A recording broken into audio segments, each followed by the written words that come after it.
Chapter 212. Report. Just when everyone was still trying to figure out what was going on. Just when they were not sure if the wrath of the heavens would descend again, a scout hurried to Yeshen and knelt on the ground. There was a trace of panic in his voice as he said, "Leader, there is a Ming soldier outside the camp. He said he has a letter for you." "Where is he?" When he heard that a Ming soldier dared to come to the camp, Yeshen's eyes narrowed. A boundless killing intent and anger rose from the bottom of his heart. "He is under the control of our brothers." The scout felt his leader's killing intent and did not even dare to raise his head as he answered. "Kill him." When his trusted aides heard that a Ming soldier was under control, they immediately shouted loudly. It was as if killing the messenger would not be enough to quell the anger in their hearts. "Wait a moment."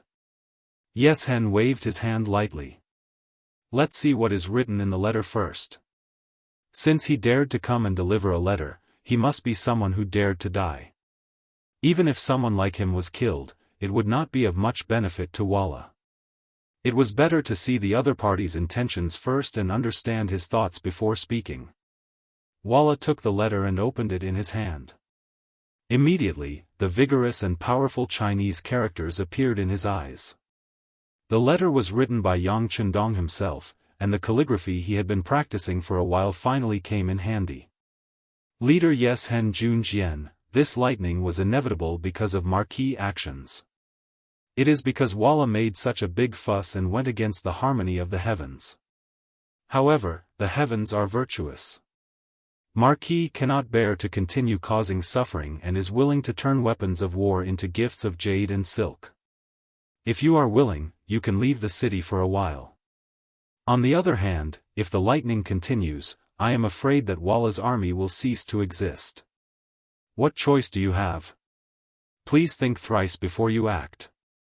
Ming Dynasty's loyal Marquis Yang Chendong.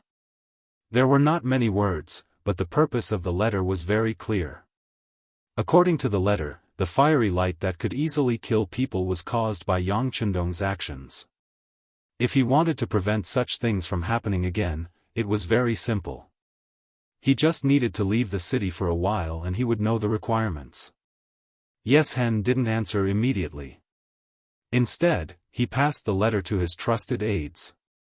After they read it, they immediately gave their opinions. Some people said that they couldn't go out. This must be the trick of the loyal Marquis, in order to trick the leader into going out to look for the killing opportunity. Others said that there was no need to be afraid of Liao Ming. Since they wanted to kill people, then they had to be prepared to be killed in return. Once the two sides met, they would not be far from each other. At that time, Walla's elite cavalry would slaughter everything. When Yeshen heard this, his expression changed again and again. When he saw the messy barracks, as well as the countless injured subordinates, he finally said fiercely, "This leader wants to see what this loyal Marquis has to say. Men, gather 1,000 elite warriors and go out with this leader to meet him." Bringing 1,000 brothers, this was Yeshen's method of self-protection. He must meet with Yang Chendong. Apart from the fact that he didn't want to be hit by the huge power of the cannon, he also wanted to hear what the loyal Marquis had to say. It was easy to select 1,000 elite cavalry from tens of thousands of soldiers. After a while, they were gathered and followed Yeshen out of the camp. 3 miles away from the camp, Yang Chendong stood on a protruding slope and looked into the distance under the protection of Beta Persei, Chiu V's first guard team, and 60 soldiers. "Young master, Yang Wu will be fine, right?" Beta Persei had a rare look of nervousness. When he thought of Yang Wu, who was sent to deliver the letter, his heart was filled with irritation.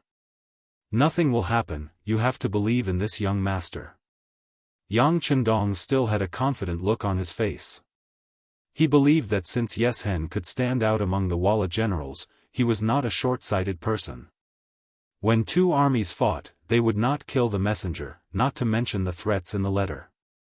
As long as they were not reckless people, they would definitely not do anything to Yang Wu who delivered the letter. Of course, there were exceptions to everything. Beta Persei's worry was not without reason. In order to comfort him, Yang Chendong added, if Yang Wu and his brothers were injured by the enemy, then this young master will bury the entire Walla army with them. At that time, no one will be left alive. His voice was so indifferent, without the slightest murderous intent or anger. But from this sentence, Beta Persei could clearly hear Yang Chendong's determination. He thought that for the life of one of his brothers, he would bury the entire Walla army with them. Suddenly, he was a little envious of Yang Wu. His own death in exchange for such a spectacular scene, it seemed worth it no matter how he looked at it. This sentence was not only heard by Beta Persei, but also by all the brothers who were protecting Yang Chendong. For some reason, at this moment, they just felt a rush of hot blood in their bodies, making it difficult for them to calm down. It was as if they had to do something. In the midst of this restlessness, a group of troops came from not far away.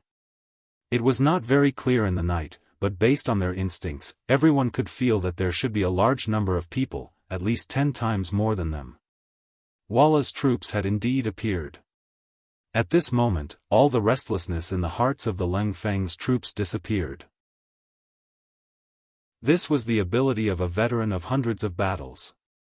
No matter what kind of emotions they had, once they entered a state of war, they would always be able to recover their body and mind to their best state in the shortest time possible.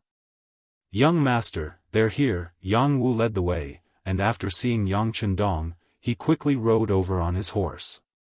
In the process of approaching, the Walla army was considered to be well behaved. No one moved recklessly, and there was no sound of horses neighing.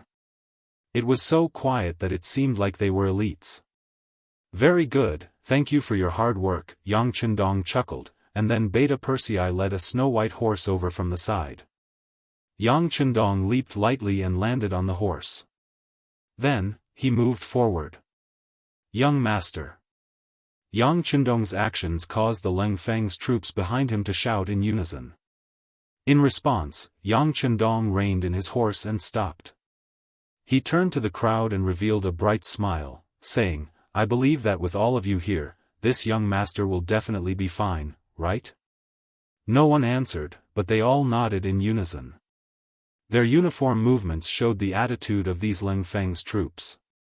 They swore in their hearts that as long as they were still alive, they would never let the sixth young master's personal safety be threatened in the slightest. Ha ha ha. Seeing how confident the Leng Feng's troops were, Yang Chendong could not help but laugh to the sky.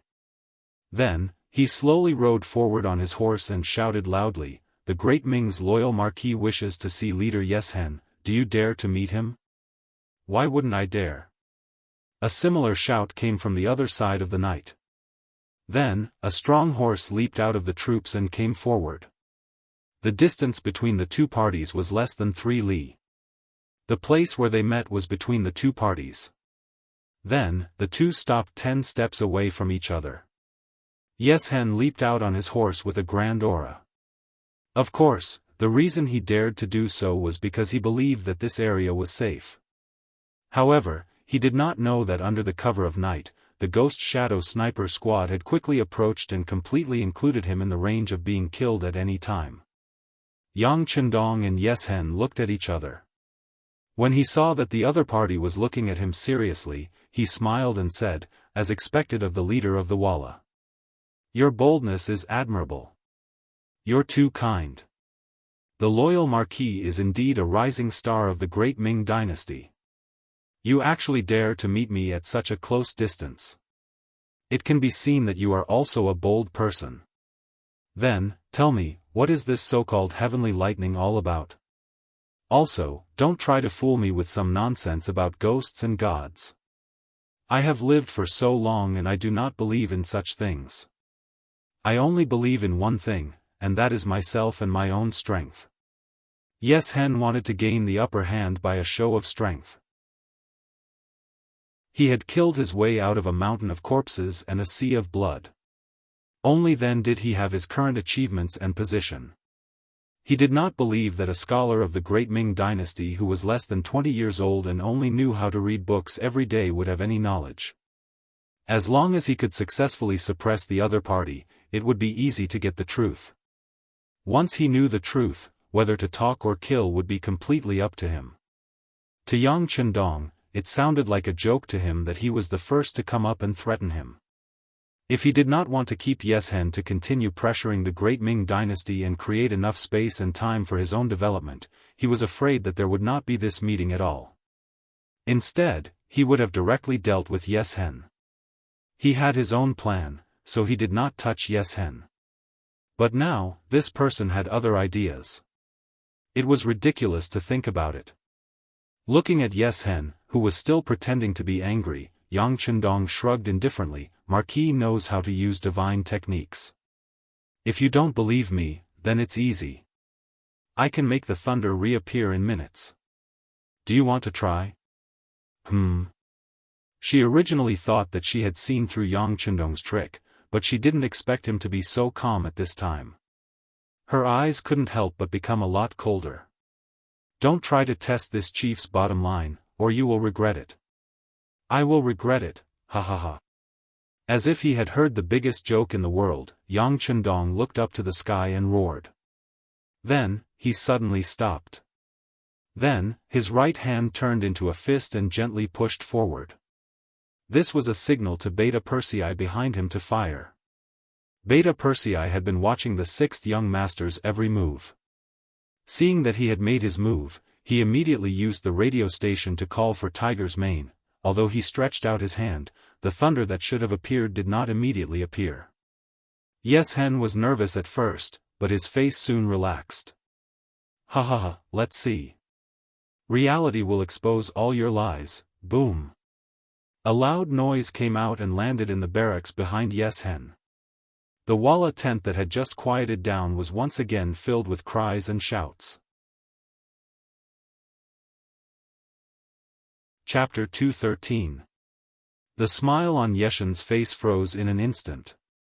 Then, it became very ugly. The sky thunder killed his loyal warriors. He glared at Yang Chendong and shouted, "What are you doing? Don't you know that we are still negotiating?" Yang Chendong ignored Yeshen's roar. Instead, he grinned and revealed a sinister smile. Then, he switched to his left hand and gestured at the warhorse under Yeshen. As if to coordinate with this gesture, a bullet suddenly flew out from an unknown place and shot into his strong warhorse. The originally strong horse suddenly neighed in pain and fell to its knees with a plop. The sudden movement of the warhorse caught Yeshen off guard. He fell from the warhorse without any warning. Because he was quite skilled, he did not get his face covered in dust. He only staggered a little and his body tilted a little, but he quickly returned to his original state. With a push of his right hand and a tap of his left hand, Yeshen was no longer as unforgiving as before. He became much more obedient. However, the soldiers behind him did not know what happened. When they saw their leader fall from the warhorse, they thought that something bad had happened. Suddenly, 5 strong horses rushed out and leaped straight at him. "Fall, all of you." Since he wanted to establish his might, he naturally wouldn't give the other party a chance. Under Yang Chendong's angry roar, the Ghost Shadow Sniper team ambushed behind him took action. The 5 warhorses were locked in an instant. Only half of the way forward, they fell to the ground one by one. With night vision goggles and advanced sniping techniques, Bai Zhua and his team members had complete control of the small battlefield. Above. Seeing that 5 of their own warriors had fallen, the other Vala people were still shouting in disbelief. However, they were the first to react quickly. They turned around and gathered their qi and their dantian, shouting loudly, "All of you, stop. Without my orders, no one is to act rashly. Otherwise, you will be punished by military law." Yeshen was really scared. He was frightened by Yang Chendong's gesture. He could not see what the other party did, but his men died one by one. Could it be that he really knew some kind of magic? Yeshen, who had doubts in his heart, quickly analyzed that Yang Chendong did not mean to kill him. Otherwise, why would he talk so much nonsense? If he pointed at him, wouldn't he die on the ground like the other Walla cavalry? Since he knew that Yang Chendong did not want to kill him, he was calm. First, he stopped his men from acting rashly. Then, when he looked at Yang Chendong, his tone became much gentler. He even asked with a hint of respect, "Tell me, what do you want? I don't think you want to kill me, right?" "That's right." Yang Chendong clapped his hands as if he was praising Yeshen's understanding. However, this slap gave him a fright. He instinctively tensed up his body and prepared to defend himself at any time. It was as if he thought that this slap was some kind of demonic technique. Yang Chendong did not ridicule Yeshen's loss of composure. Instead, he said in a calm tone, "In the eyes of Marquis, your life is the same as the other Walla people's lives. It is not worth a penny more. Therefore, Marquis has no need to kill you. This time, I asked you to come out to talk to you about the Walla army retreating." "Retreating?" Yeshen was puzzled. "Yes, it's retreating. Of course, if you don't retreat, Marquis also has the ability to kill all of you here, just like in the Tumu Castle. Although you have fewer people, you still managed to kill 500,000 soldiers of the Great Ming Dynasty." Yang Chendong knew what the other party was suspecting. It was nothing more than the lack of military strength, so he casually gave an example. As soon as he heard about the Battle of the Tumu Castle, Yeshen's face showed a proud expression, but after he understood what Yang Chendong meant, his face changed instantly. "Do you think you can be like our Walla warriors and win with fewer people? What? Do you think the effect of the heavenly thunder is still not enough? If that's the case, then Marquis doesn't mind a few more." Yang Chendong saw that Yeshen still wanted to get lucky. His face changed immediately, and then he slowly raised his right hand again. This action made Yeshen's expression change. "Wait, I believe you." Yeshen couldn't help but be nervous. The effect of the heavenly thunder was too powerful. A casual strike could kill hundreds and thousands of people. If such a heavenly thunder struck again, he was worried that Walla's morale would be destroyed. If that was the case, how could they still talk about dominating the Great Ming Dynasty? Yeshen finally became obedient, and Yang Chendong naturally withdrew his right hand. "How is it? Do you agree to retreat?" "I agree. This chief will order the entire army to retreat," Yi Xian said in a somewhat dispirited manner. This time, he had come full of confidence, but he returned in disappointment. If it was anyone else, their expression would not be good. No, no, no. Who knew that when Yang Chendong heard that the whole army should retreat, he shook his head. "We have to retreat, but not like this." Marquis remembered correctly. In the Tumu Castle, you should have captured a lot of Ming Dynasty soldiers. Now send them back. If there is one less person, you don't have to go back. What? Are you threatening me? When he heard that Yang Chendong wanted all the captives, Yeshen's expression changed. He widened his eyes, as if he was going to fight for his life.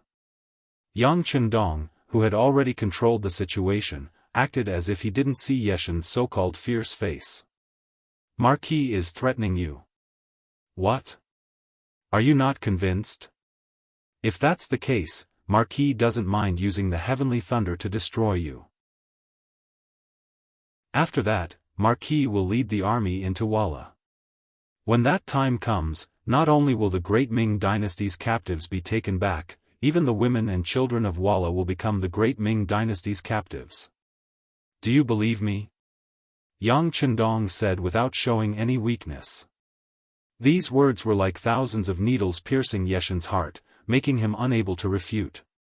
If it was someone else who said this, he might laugh out loud and give the order to kill them. However, these words came from Yang Chendong's mouth. Thinking back to the various actions just now, he was really worried that the other party would do this. In the face of such a powerful heavenly thunder, could the Walla cavalry really withstand it? While Yeshen was still thinking about how to deal with it, Yang Chendong continued to speak. "Marquis only asked you to return the captives. He didn't ask for the gold and silver that you robbed. This is already extra lenient. Furthermore, in Willow Town dozens of miles away, your vanguard army is surrounded by Marquis. If you return the great Ming dynasty's captives, Marquis can also let these people go. This is a fair trade. If you don't agree, then there's no need to talk. Marquis will kill you within 3 breaths. After speaking, Yang Chendong gently raised his left hand. This action clearly meant to kill Yeshen. He had already seen the serious consequences of reaching out his left and right hands, so he didn't dare to test the law. He immediately shouted, "Wait, this is such a big matter. No matter what, this chief has to go back and discuss it with his subordinates first. I'm sorry, before all the great Ming dynasty's captives are released, you can't leave here." Yang Chendong shook his head and said with a look that said, "Don't play tricks, it's useless to think about it. Are you going to take me as a hostage?" Yeshen said very discontentedly when he heard this. It was just that after saying this sentence, he didn't speak anymore. The reality was already like this. Wasn't it too late for him to react now? He couldn't leave, and he couldn't beat him. Reality forced Yeshen to agree to Yang Chendong's conditions. However, although he agreed, Yeshen was still a little worried. Would Yang Chendong act shamelessly? Therefore, after hesitating for a while, he raised his head and said, "Loyal Marquis, but I don't know if you will let me go if I release the captives. Also, will you release all the besieged warriors in Walla?" Seeing that Yeshen also wanted to make a request, Yang Chendong said indifferently, "What? Do you think that other than believing in Marquis, you have the qualifications to negotiate with Marquis? You?" After being said this by Yang Chendong, Yeshen's face changed again and again. It was obvious that he was very angry. Marquis is joking with you. In fact, with your intelligence, you can think about it. If Marquis wanted to kill you, why would he talk nonsense with you? As for the captives of the Great Ming, Marquis can bring his army to kill them after killing all of you. Presumably, Walla doesn't have the strength to stop the Great Ming's army now. However, Marquis didn't do this, which is already a kind of sincerity. As for your people who are besieged in Willow Town, I have to trouble you to send someone to inform them not to try to break out of the encirclement. Tell them to stay here obediently and wait for the results of our negotiation. Naturally, they will be released. During this period, if anyone dares to act rashly, they will only die. Don't blame Marquis for not reminding you." Since he had already said this, Yeshen had to accept it even if he didn't want to. However, after thinking about it carefully, Yang Chendong didn't seem to have the intention to destroy Walla. Otherwise, he could do it now and Yeshen wouldn't have the strength to fight back. There was no other choice. Yeshen was forced by Yang Chendong's strength and finally lowered his head. He turned around and shouted to the army behind him. He called a few fast horse scouts and arranged them to inform the brothers in Willow Town not to act rashly. In addition, they were to inform the captives of the Great Ming army to escort them back to the loyal Marquis. After the order was given, the scouts left.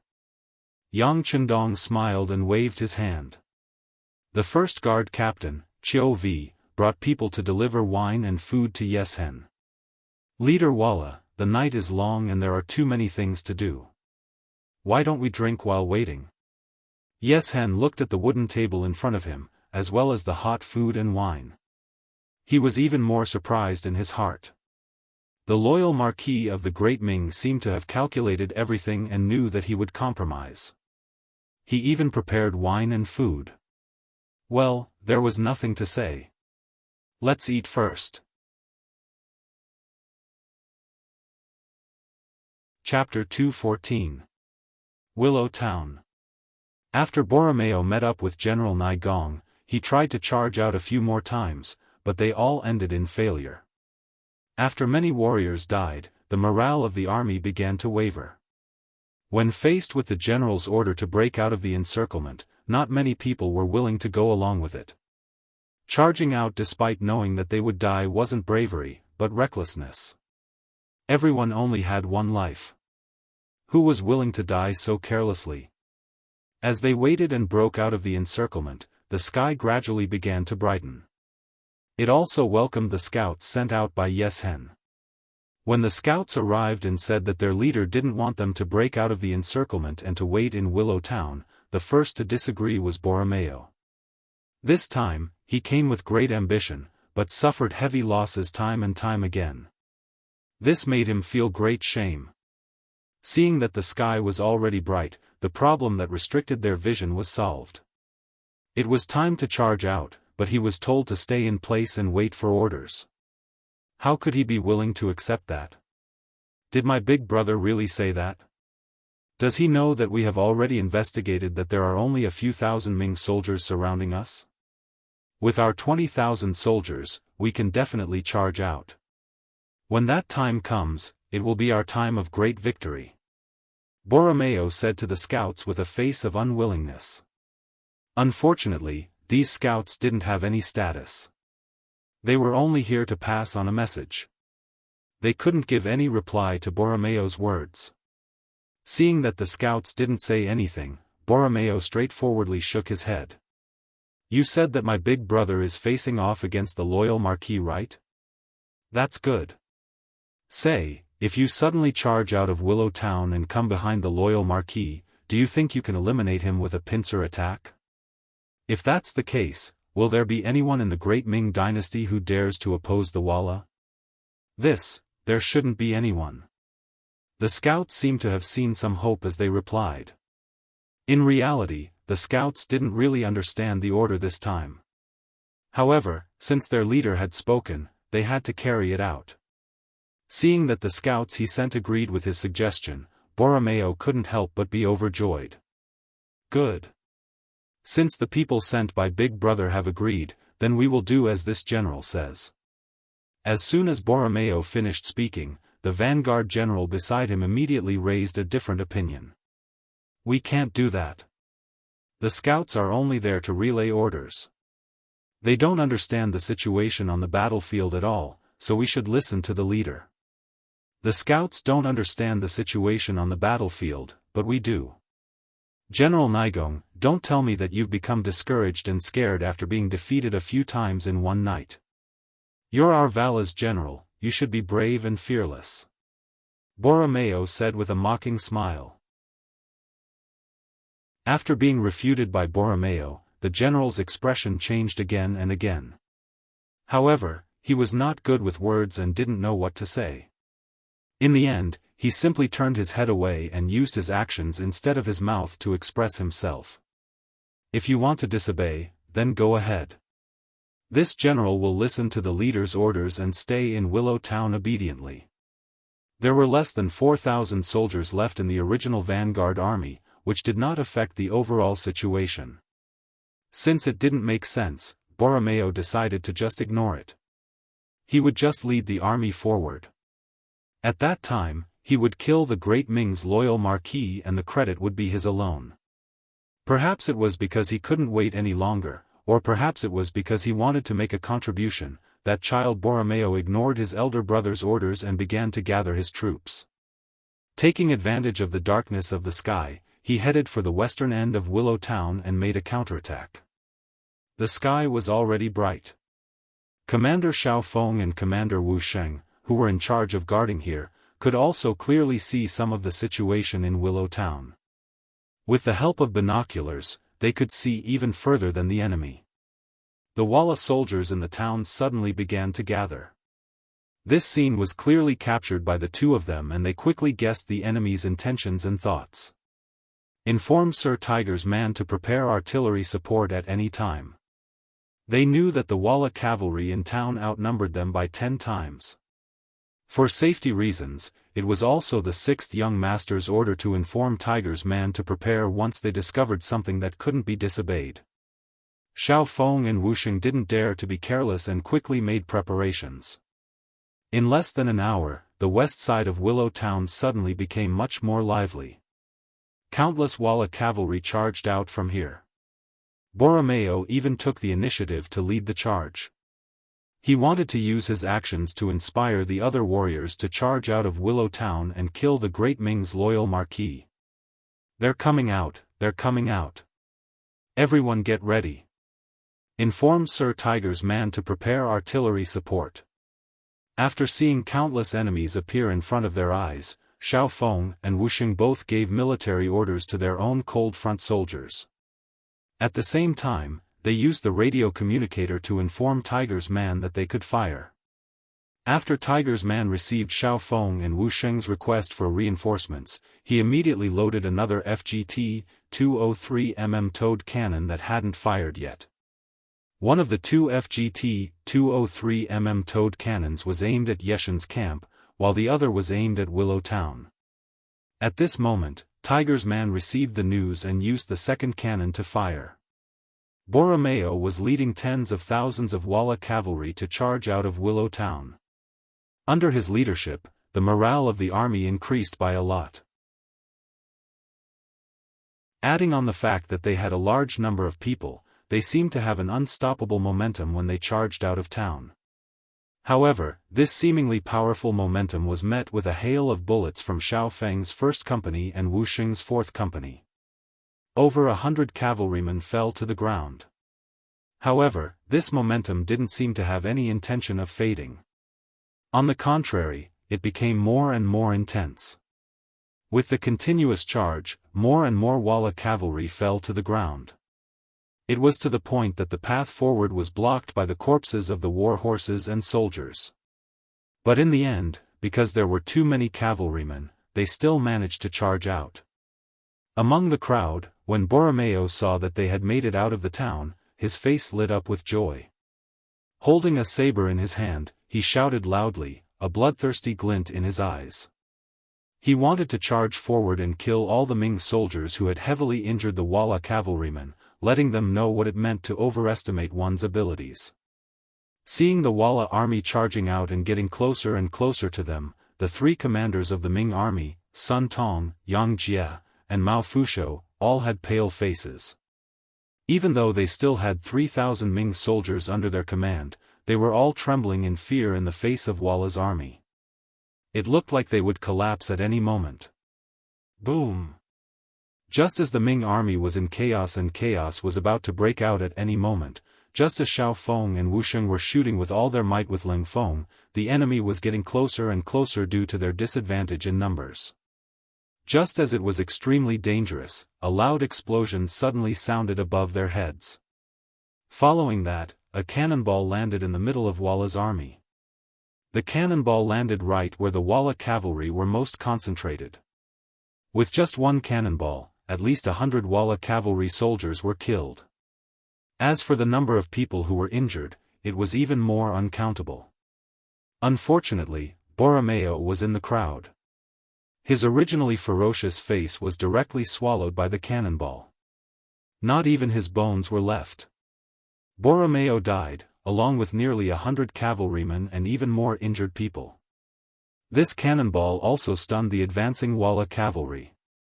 Before this, they had some understanding of the cannons of the Ming Dynasty. However, those cannons could only shoot out a heavy iron ball. The damage it could cause was only in a straight line. As long as they avoided the iron ball that could only attack in a straight line, their lives would not be in danger. How could it be like this cannonball that landed without any warning?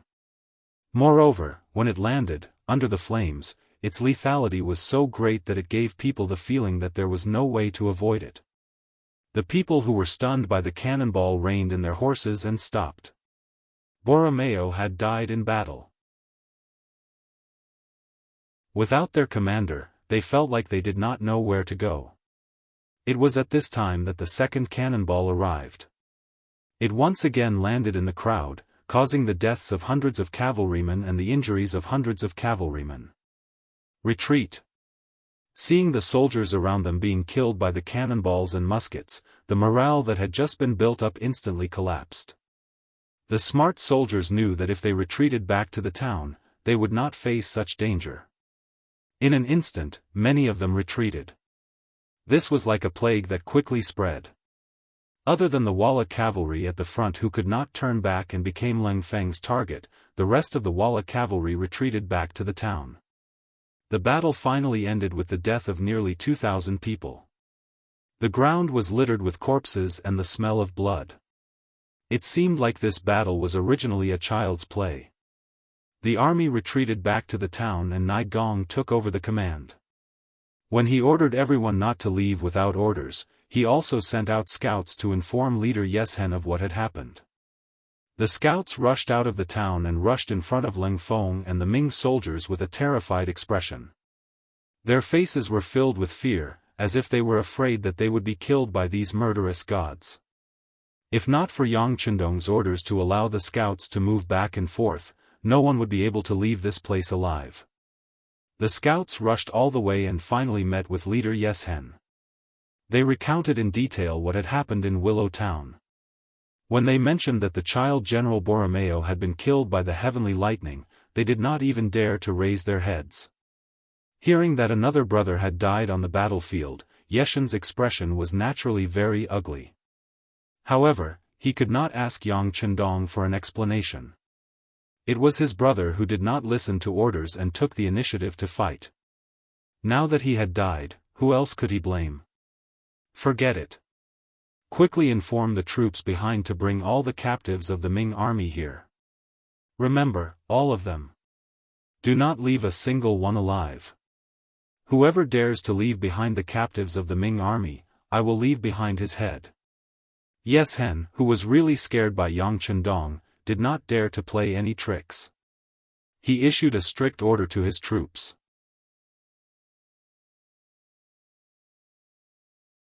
Chapter 2:15. In the imperial palace, Daizong Zhu Qiyu was pacing back and forth in the throne room. Because he was worried about the battle ahead, he could no longer remain seated on the dragon throne. Standing below were all the fourth-rank officials in the capital and above. They all looked anxious and uneasy, and everyone had a grim expression on their faces. The battle to defend the capital had undoubtedly reached a critical juncture. It would take at least 3 days for the new order to rescue the emperor to arrive at the capital. If the loyal marquis lost to Yeshen, the entire capital would be in danger, and everyone's lives would be in danger. But an entire night had passed, and there had been no report from the front line. How could they not be worried? At this moment, many people began to miss the rule of having eunuchs supervise the army. If there were eunuchs present, they would have already sent someone back to report what had happened on the front line. They would not be like this, where everyone could only passively and anxiously wait. The officials had been here since early in the morning, but there was nothing they could do. Some of the officials were unwilling to wait. Seeing that there was nothing they could do, Minister of War Yi Ming stepped forward with his ceremonial tablet and said, "Your Majesty, should we send someone to the front line to see what the situation is like? No matter what, we have to make preparations early." There were many explanations for what "make preparations early" meant. If they won, they naturally had to make preparations to celebrate. If they lost, they had to make preparations to flee. That's right, that's right. With Yi Ming taking the lead, the other officials quickly responded. One by one, they stood up and spoke to the emperor. How could Zhu Qiyu not want to know the situation on the front line? For this reason, he had sent out many scouts and spies, but not a single one had returned. At this time, he truly didn't know who to send out. On the other hand, Great Eunuch Jin Ying's eyes turned as he thought of something. He carefully took 2 steps forward and said in a voice that only the two of them could hear, "Your Majesty, we can send the embroidered uniform guard commissioner Hu Zhangning and request that he bring back the news." Hu Zhangning. Zhu Qiyu's brow creased as he began to think about this person. Zhu Qiyu, who had recently spent a lot of time to understand the officials, quickly figured out Hu Zhangning's identity. This person was not only the eldest son of the Minister of Rights, Hu Shao, but more importantly, he was also the father-in-law of the Marquis of Loyalty and Courage, Yang Chendong. The people that had been sent out earlier must have been stopped by Yang Chendong and were not allowed to return. However, if Hu Zhangning were to go and face his father-in-law, he would not be able to stop him. Thinking of this, he couldn't help but sigh at how smart Ji Ning was. He immediately turned around and asked the officials, "Is Minister Hu Zhangning here?" "Your subject is here." When Hu Chongning, who was standing behind the officials, heard the emperor's words, he was stunned for a moment. Then, he stepped forward with a board in his hand. When the officials saw that the emperor was calling for Hu Zhongning, they quickly opened up a path so that the guardian of the brocade guard could face the emperor directly. Beloved Minister Hu, we now order you to bring people to the front lines to understand the situation of the battle, then quickly report back. Remember, you must complete this order as quickly as possible. Otherwise, you will be severely punished. Zhu Qiyu purposely emphasized the word severely in order to remind Hu Zhongning that it was his son-in-law who was leading the troops into battle. No one would make things difficult for him unless he wanted to make things difficult for himself. Hu Zhongning naturally understood Zhu Qiyu's meaning. In his heart, he did not want to make things difficult for his son-in-law. However, since he had the emperor's order, he did not dare to disobey. Your subject obeys the emperor's order. I will definitely go and return quickly. After saying this, Hu Zhongning turned and left the hall.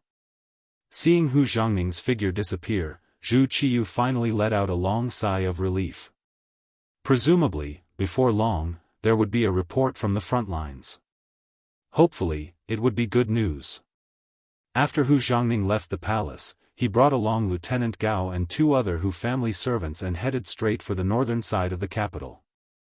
Riding at top speed, they arrived at the east side of Willow Town in less than 4 hours. Here, they were stopped by a group of Ming soldiers from the 5 cities' warden's office. In this team, there were 2 men in camouflage clothing who looked very energetic. Who are you? Get off your horse and report your identity. Seeing that there were horses coming from the direction of the capital, the 2 men in camouflage clothing looked at each other and smiled. They had already stopped several groups like this. This was also Yang Chendong's intention. He wanted Zhu Qiyu to understand the cruelty of war and make him worried and afraid. If you wanted to make others afraid of you, it was not as simple as beating them up. Sometimes, raising a stick of pressure and not letting it fall would give people a feeling of intimidation. Seeing the Ming army blocking the road, Hu Zhongning, who was leading the group, knew that this should be the Ming army that was fighting against the Walla. He immediately let out a sigh of relief and reported his name. This official is the Imperial Guardian of the Embroidered Uniform Guard, Hu Zhongning. Under the Emperor's orders, I have come to investigate the situation of the battle. You only need to report the truth. What Imperial Guardian? I've never heard of him. Just tie him up as well. The 2 men in camouflage clothing chuckled. In front of them, the so-called Great Ming army did not have the slightest bit of deterrence. After laughing, they ordered the soldiers of the 5 cities' warden's office to tie up Hu Zhongning as usual. The Ming army seemed to be used to this kind of thing. They did not even blink as they walked toward Hu Zhongning and the other 3. Although they were Ming soldiers, after witnessing the power of the Cold Guards, they had already submitted to them in their hearts. In addition, they were just carrying out orders.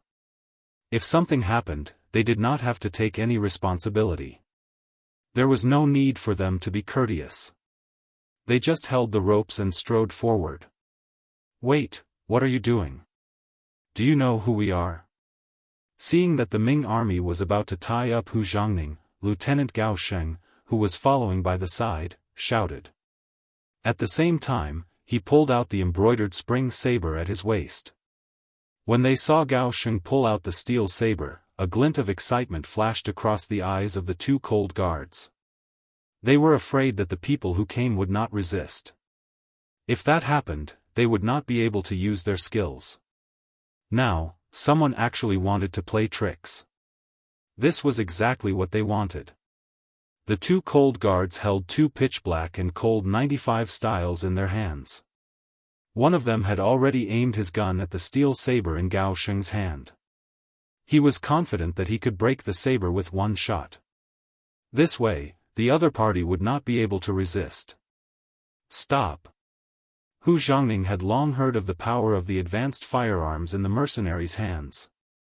He did not want to take the risk.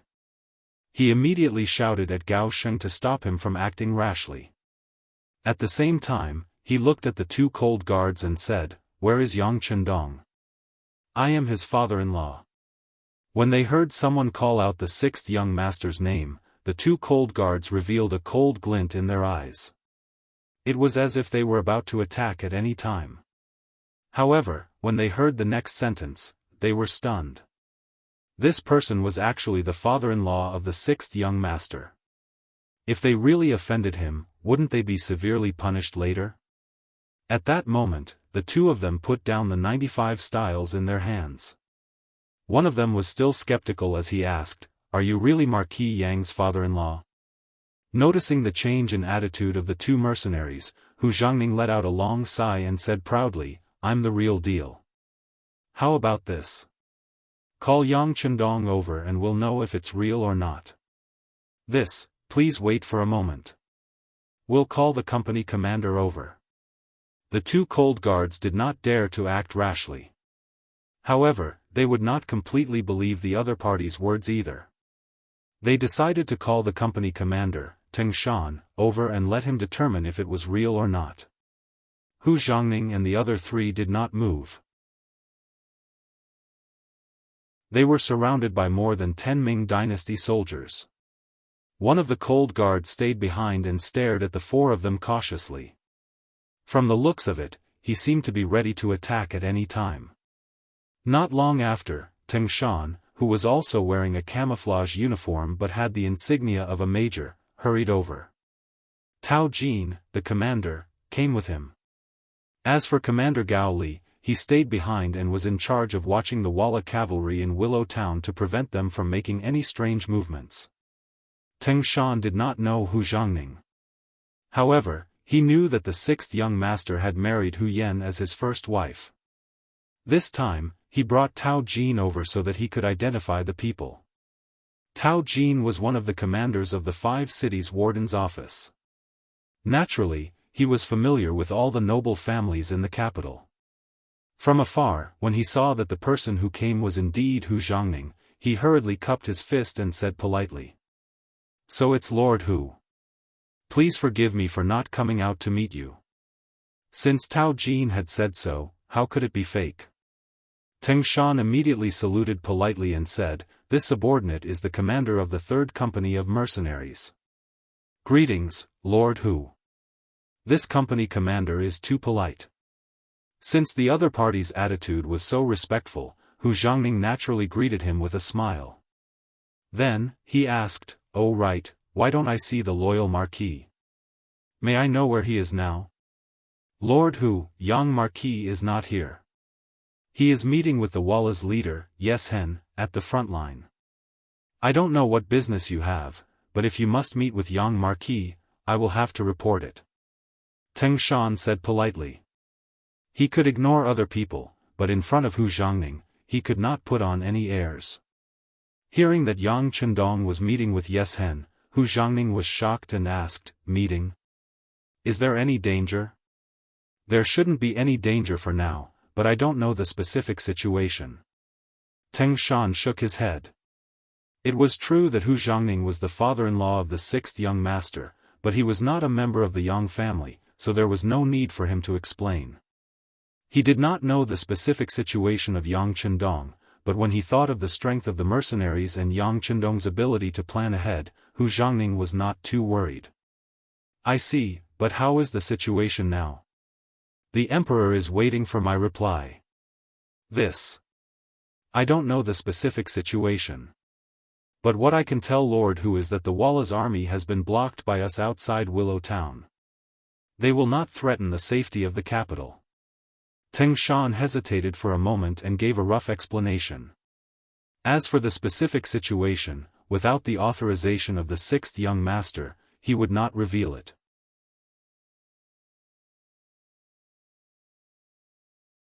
Chapter 216. Although he didn't see Yang Chendong, Teng Shan's answer was enough for Hu Zhangning to go back and report on his mission. A satisfied smile finally appeared on his face. Hu Zhangning quickly returned from the capital. He brought back the information he had gathered from the front line and the scouts he had sent out. He also explained in Tingshan's words that he had no choice but to detain the scouts to prevent anyone from leaking information about the battlefield. He asked for the emperor's understanding. Zhu Qiyu was indeed a little angry about the scouts being detained.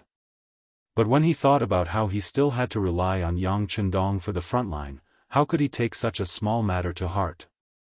Especially when he heard Hu Zhangning say that the Walla army had been successfully stopped and that the capital was no longer in danger, he immediately breathed a sigh of relief and laughed with joy. Not only Zhu Qiyu, but the other important officials were also very happy when they heard that the capital was no longer in danger. Now, they just had to wait for Yang Qindong's triumphant return. At the front line, a large number of Ming captives were sent over. On the Ming army's side, Deputy Chief Yang Guang came forward with 5,000 cavalrymen and was responsible for escorting the captives back to the capital safely. When accepting the captives, Yang Qindong asked the crowd if there were any captives left in the Walla. After receiving the majority's answer that all the captives had been returned, Yang Qindong breathed a sigh of relief. The number of captives received this time was more than 75,000. Most of them were brave soldiers who had been through hundreds of battles. They were just scared out of their wits before, so they couldn't display their full strength on the battlefield. Yang Qindong could imagine that with these 75,000 captives, the safety of the capital would no longer be a problem. Zhu Qizhen could finally sleep without worry. He had successfully completed the important task of protecting the capital of the great Ming dynasty. As for whether these people would be used by Zhu Qiyu to deal with him in the future, Yang Qindong wasn't too worried. Firstly, he had the mercenaries in his hands, so he had to think carefully before making a move. Secondly, these people were all saved by him, so they would have a lot of resistance in their hearts to deal with him. Thirdly, Zhu Qizhen was still in Nanjing, so Dai Zong had to think carefully before making a move against him. With these 3 points, his safety shouldn't be a problem. After dealing with the captives, it was time to release the Walla army and let them leave. This was what worried Yes Hen the most. Previously, when he was controlled by someone, he had no choice but to do as Yang Qindong said. Now that the matter was done, would he keep his promise and let's release him and the tens of thousands of Walla cavalry? On this point, Yes Hen was a little worried. Everything was as Yang Qindong said before. If he really wanted to deal with the Walla, then he could directly take out a few more cannons from the warehouse. He didn't have to worry about not being able to defeat the Walla, but he didn't do so. He still knew the principle of putting away the bow after the birds are done. If he didn't leave a big enemy for Zhu Qiyu, then when he really wanted to deal with him, he would have no scruples. Therefore, when Yang Qindong released more than 20,000 captives from Willow Town and let them join Yes Hen, this person was so moved that he cried out. It was no wonder that he did this. The population of the Walla was not large, and there were even fewer young men who could fight. If all the captives were killed this time, then he would really become a commander without an army. He was afraid that when he returned to the grassland, he wouldn't be able to dominate the grassland, and it would be a miracle if he didn't get bullied by others. Seeing that more than 20,000 cavalry had safely retreated, when he looked at Yang Qindong, Yes Hen said in a very admiring tone, "Marquis of the Great Ming, you are a real man. You do what you say, which is admirable. If you are willing, the two of us can join forces. At that time, no one in the Great Ming will be our opponent. At that time, there will be gold, silver, treasures, and beautiful women for us to choose from. Isn't that better?" Yes Hen invited sincerely, and Yang Qindong's face showed a smile. Leader Yes Hen, there is not only one Great Ming in the world. There are many countries and ethnic groups in places that we don't know about. Why do you only want to deal with the Great Ming?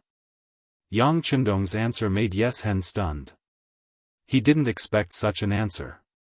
He lowered his head, and after hesitating for a moment, he raised his head and said, "As you said, this world may be very big, but we can't even deal with the Great Ming. How can we talk about other grand plans? No, no, no. Yang Qindong stretched out his right index finger and made a shaking motion. As the leader of the Walla, you must first have confidence in your captives. With them, you can achieve something. As for why you can't take down the Great Ming, it is because your strength is too weak. There is an old saying in the Central Plains, and I will give it to you here. To forge iron, you must be strong. Without enough strength, you can't achieve anything just by relying on the other party's mistakes. To forge iron, you must be strong. Yes Hen thought about this sentence thoughtfully. Yes, that's right. Walla doesn't lack soldiers who are brave enough to risk their lives.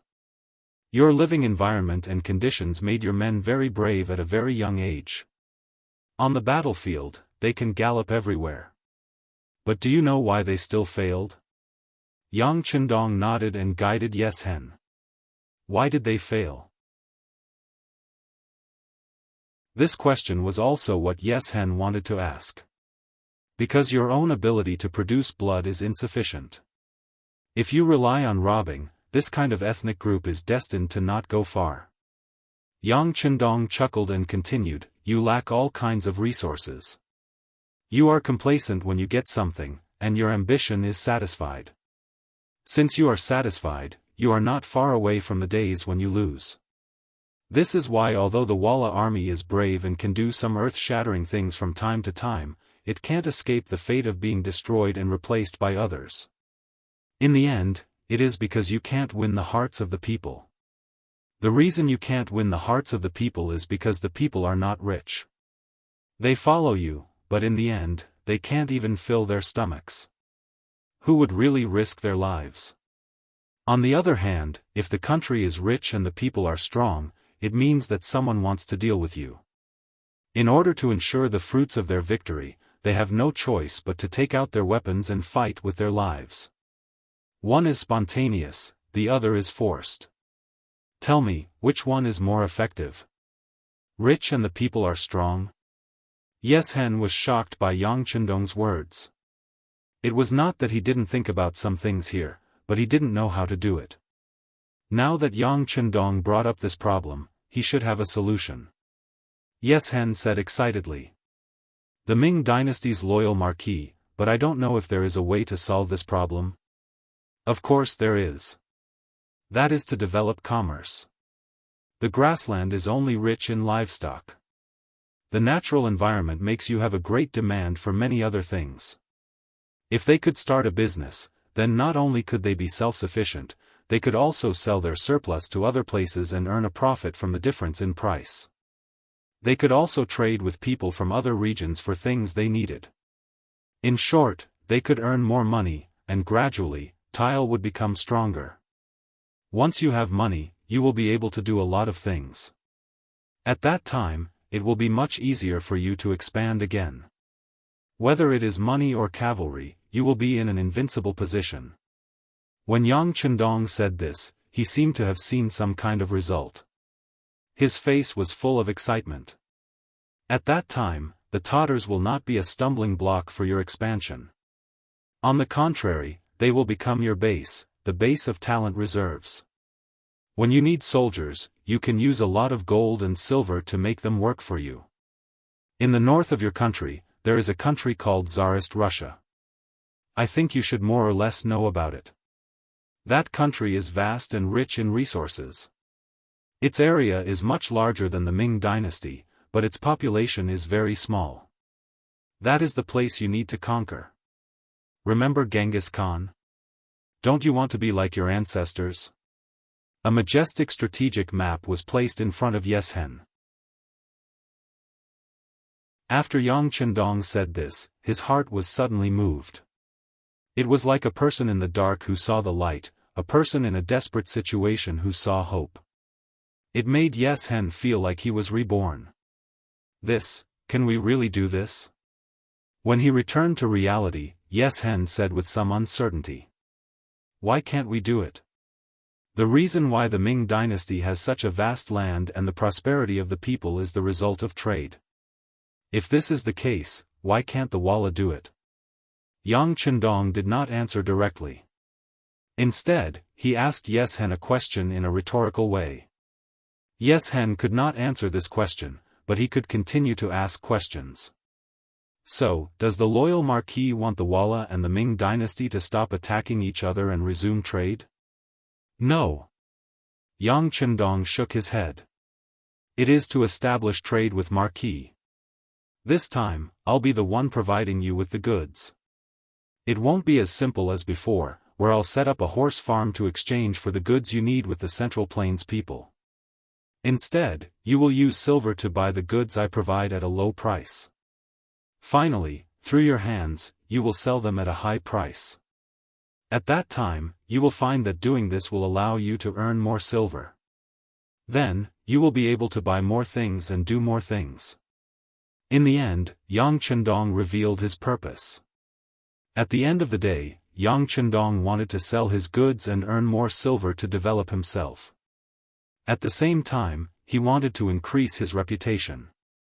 If he were to do the business himself, the speed would be too slow and the risk would be too great. If he really sent the Leng Feng to protect him, he did not know how much manpower he would have to put in. This was not proportional to what he would gain. At least for now, there were not many Leng Feng, so he could not split himself up.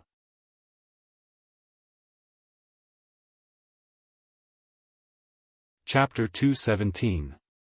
But if he could convince Yes Hen, then it would be different. The current Walla was equivalent to the king of the grassland, and very few people dared to provoke them. If they were the ones who transported the goods, perhaps some of the profits would be shared by the other party, but compared to what he earned, it was already a lot. With the help of Walla, he could sell things to the Eurasian continent, which was equivalent to stretching out his tentacles one step ahead.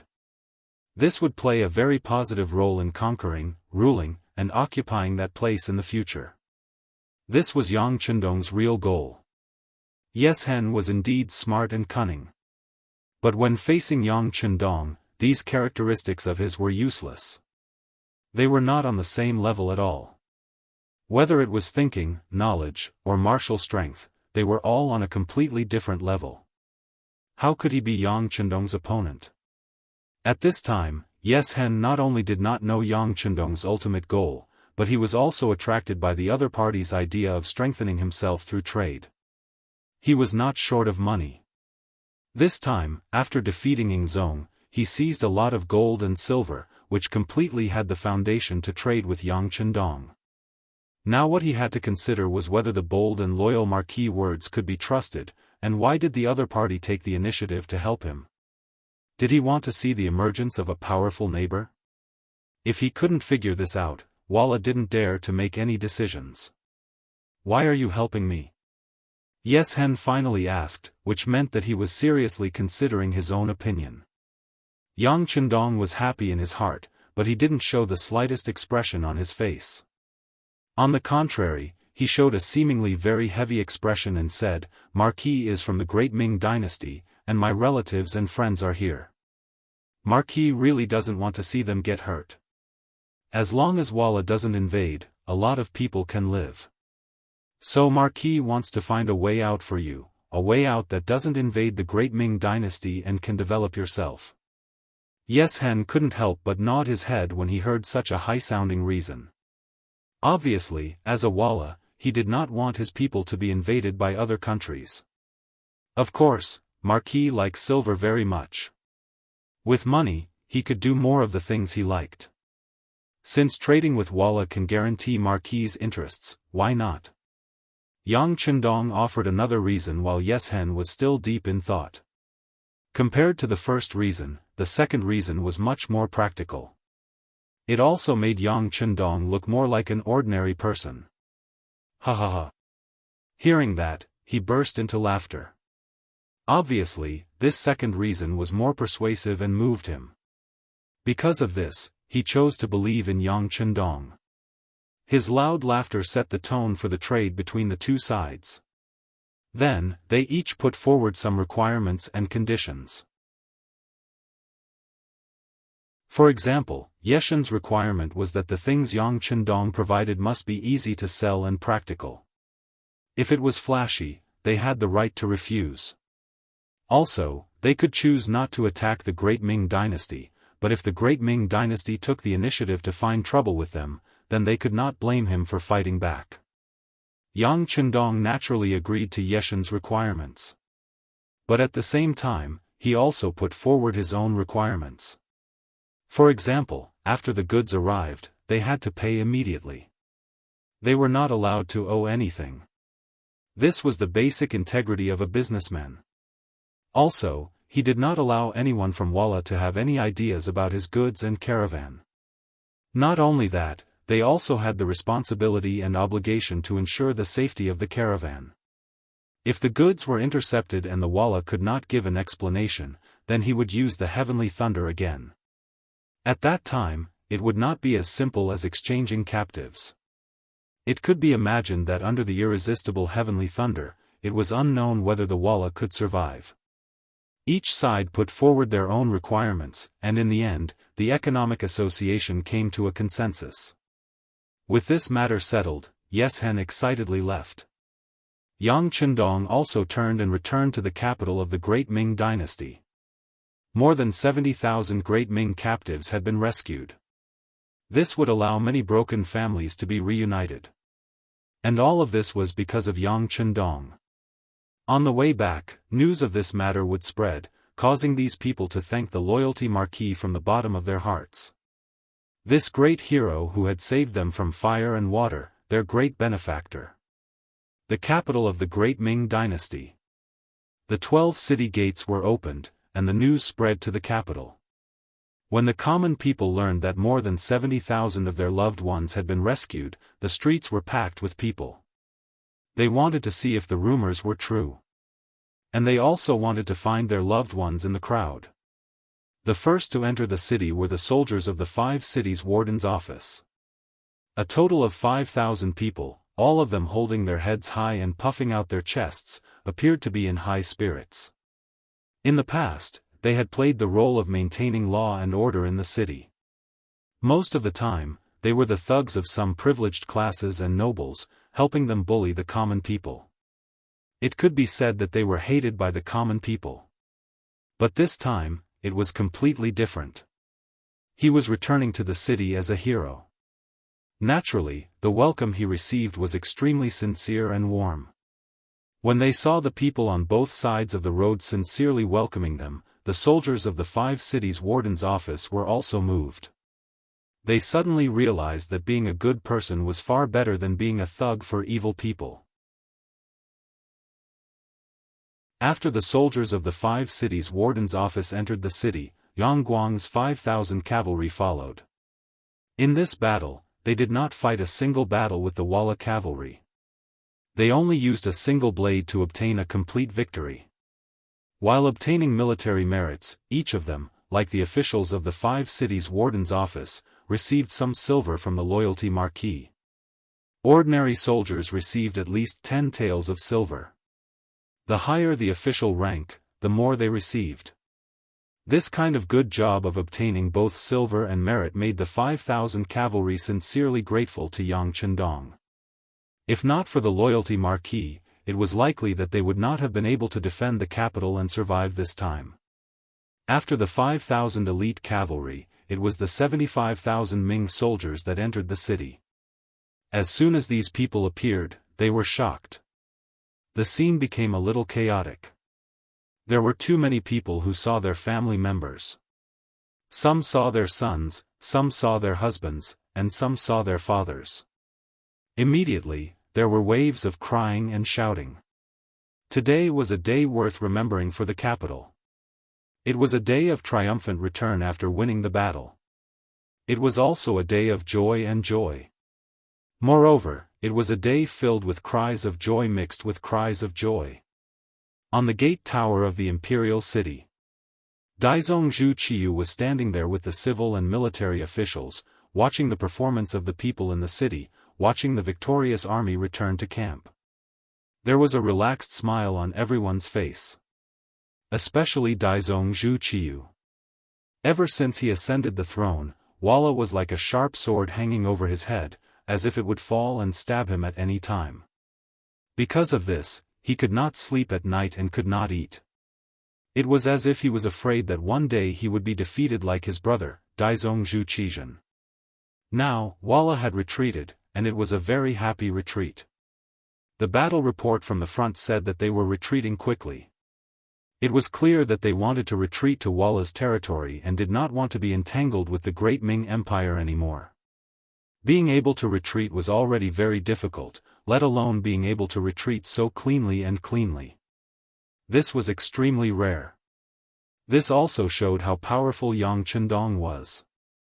There were also battle reports that this time, the Great Ming Empire sent out more than 10,000 people and returned with no casualties. On the contrary, Walla's army suffered heavy losses. Even their leader, Yeshen's younger brother, Bai Luo Mao, was killed on the battlefield. To be able to obtain such a great victory with almost no losses, this loyalty marquis must be a very formidable commander. While Zhu Qiyu was sighing at Yang Chendong's godlike leadership, he was also thinking about how to reward him.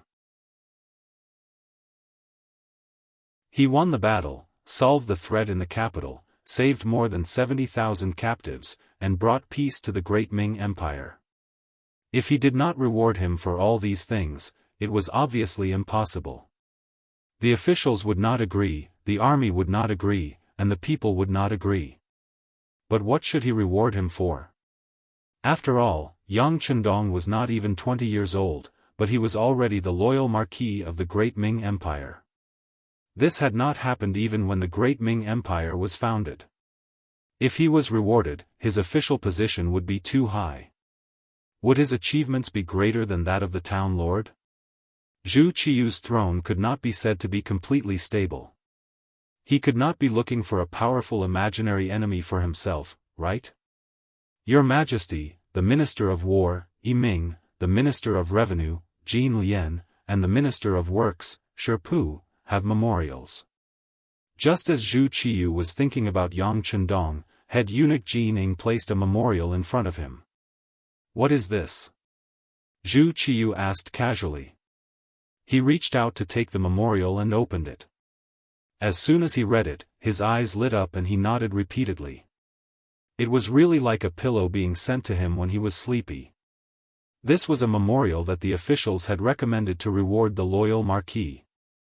It said that Yang Chendong can be rewarded with the title of loyal marquis. His fief will be 5,000 mu of grain fields around the Yang family's old residence in Jianghu Prefecture. This was a diversion of disaster. The so-called loyal marquis was nothing more than a title that represented his high rank. But that was it. Just like Duking Zhangfu in the past, even though he was an official, he was still bullied and humiliated by eunuchs without daring to speak up. But no matter what, after being bestowed the title of duke, it would represent the emperor's regard for Yang Chendong. Presumably, this would be able to shut the mouths of the people in the world. As for the fief, it would be given to Jianghu Prefecture. That place could now be considered Zhu Qizhen's territory. Intentionally luring Yang Chendong, there was indeed the intention of getting rid of the donkey after it had outlived its usefulness. But how could it not be a diversion of disaster? For this reason, Zhu Qizhen would probably be hopping mad.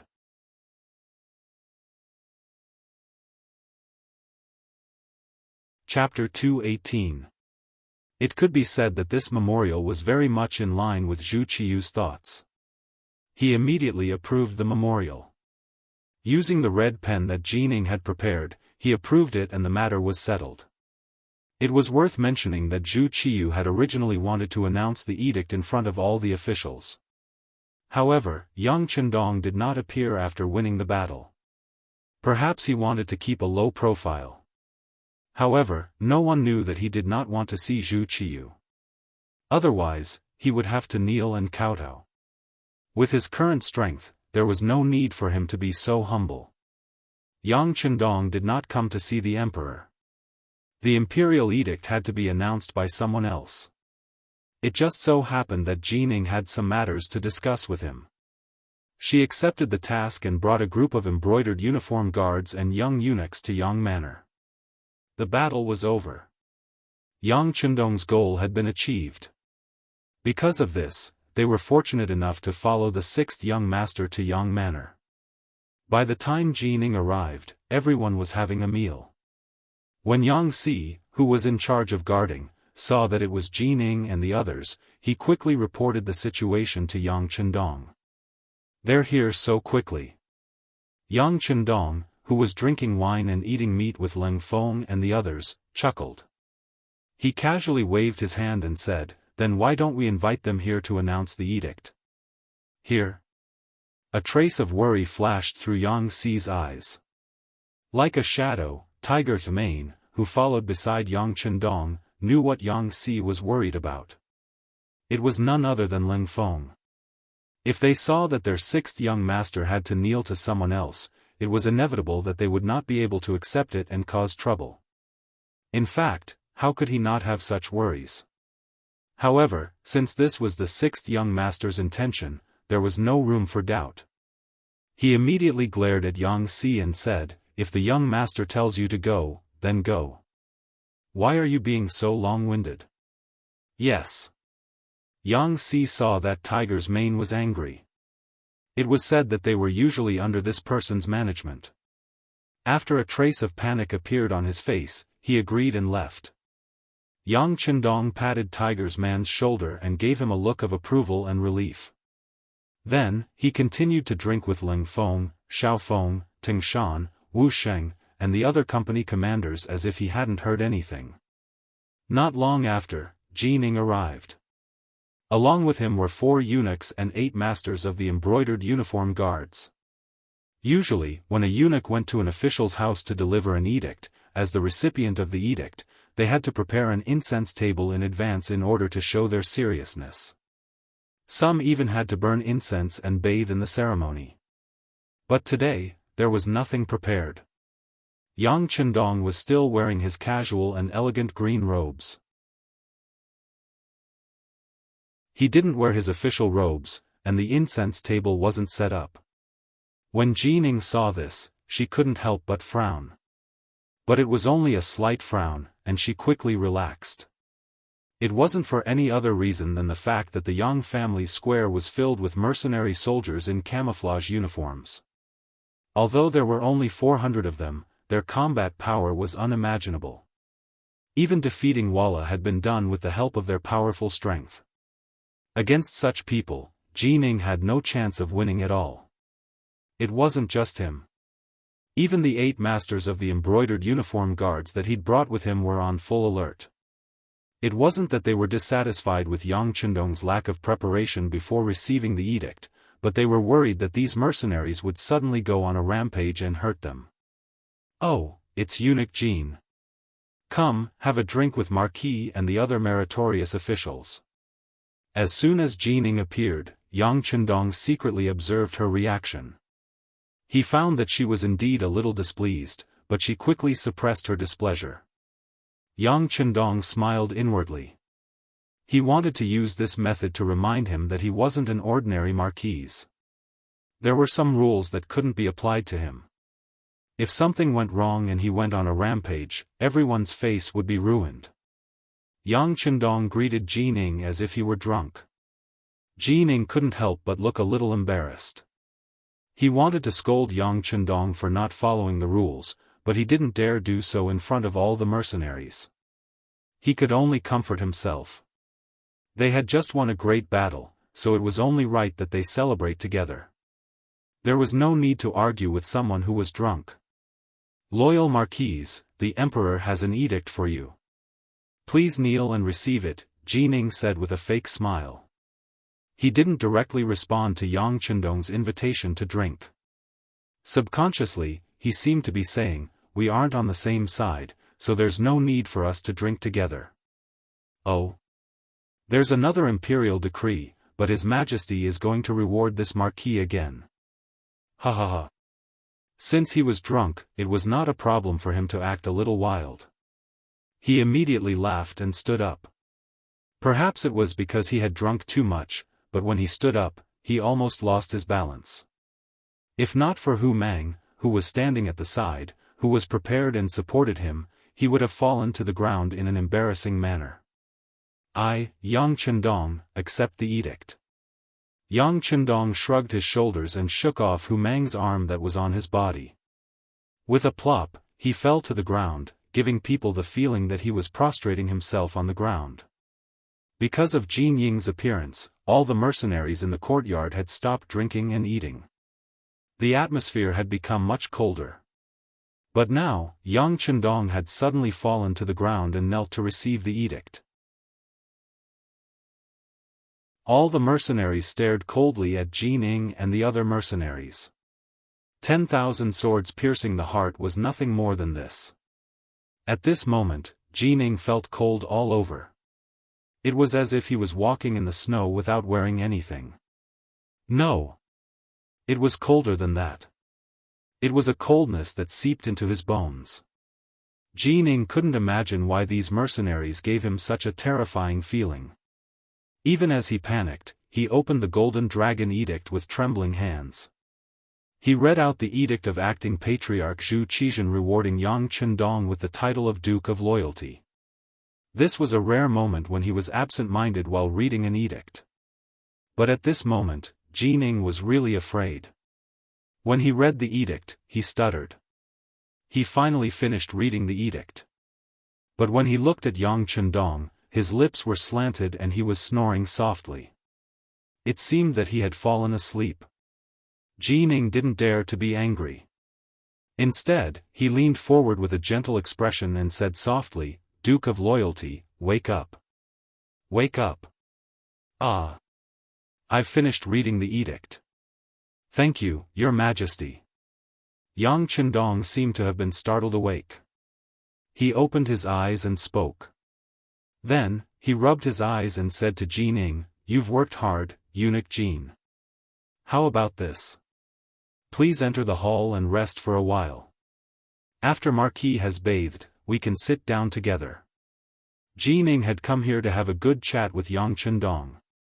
Of course, he wouldn't refuse this opportunity. But he was very worried about whether Yang Chendong's mind was still clear. But no matter what, he had to agree.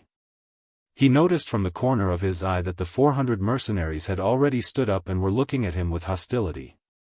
He couldn't guarantee that if he continued to stay here, he wouldn't be torn apart and eaten alive by these mercenaries. For his own safety, of course, entering the Yang family manor was the best choice. Okay. Since Duke of Loyalty is so kind, it would be impolite for me to refuse. With that, Jin Ying followed Beta Persei into the outer courtyard of the Yang family manor. Yang Chendong left with them. But he was heading towards the inner courtyard of the inner courtyard. He really did bathe and change his clothes. Just as Yang Chendong, Jin Ying, and the others left, someone among the 400 mercenaries shouted, "How can we allow others to blaspheme the 6th young master? We're going to seek justice from Emperor Ming." "That's right. We want justice." In an instant, the anger in the hearts of many mercenaries was ignited. In their eyes, the 6th young master was a godlike existence. How could he kneel to others? When such a blasphemous thing happened, it naturally caused the crowd to be furious. It wasn't just the 400 mercenaries. Even Ling Song, Xiao Feng, and the other battalion commanders were furious. They looked like they would explode at any moment and cause trouble for Emperor Ming. Enough. Everyone, sit down. A loud roar came from Hu Mang's mouth. This time, he didn't leave with Yang Chendong. He had stayed behind to stabilize the situation. Even though the two of them hadn't communicated before. But after interacting with each other for so long, they already had a tacit understanding. When Yang Chendong left just now, he had given him an inconspicuous look, which made Tiger's Man understand what to do next. With Tiger's Man's shout, all the mercenaries' gazes fell on him. But when they saw Chief Tiger's body tremble, the anger in their hearts seemed to have been extinguished. But because they were angry, they didn't sit down immediately. "What? If you don't listen to me, that means you don't listen to the 6th young master. Don't tell me you want to leave Cold Edge. Very well, if anyone wants to do that, step forward." I can do as you wish right now.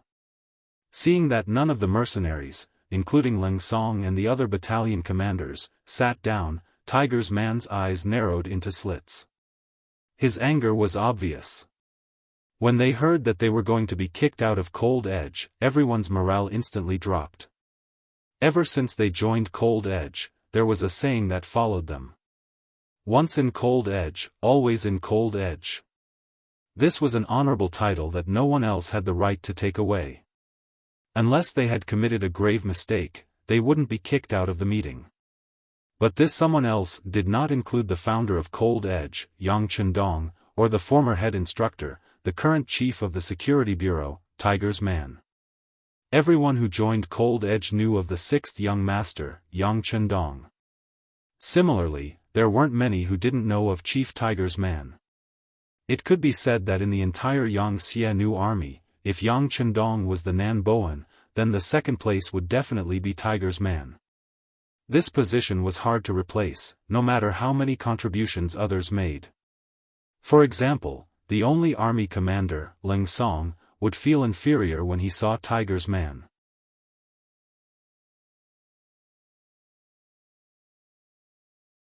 Chapter 219.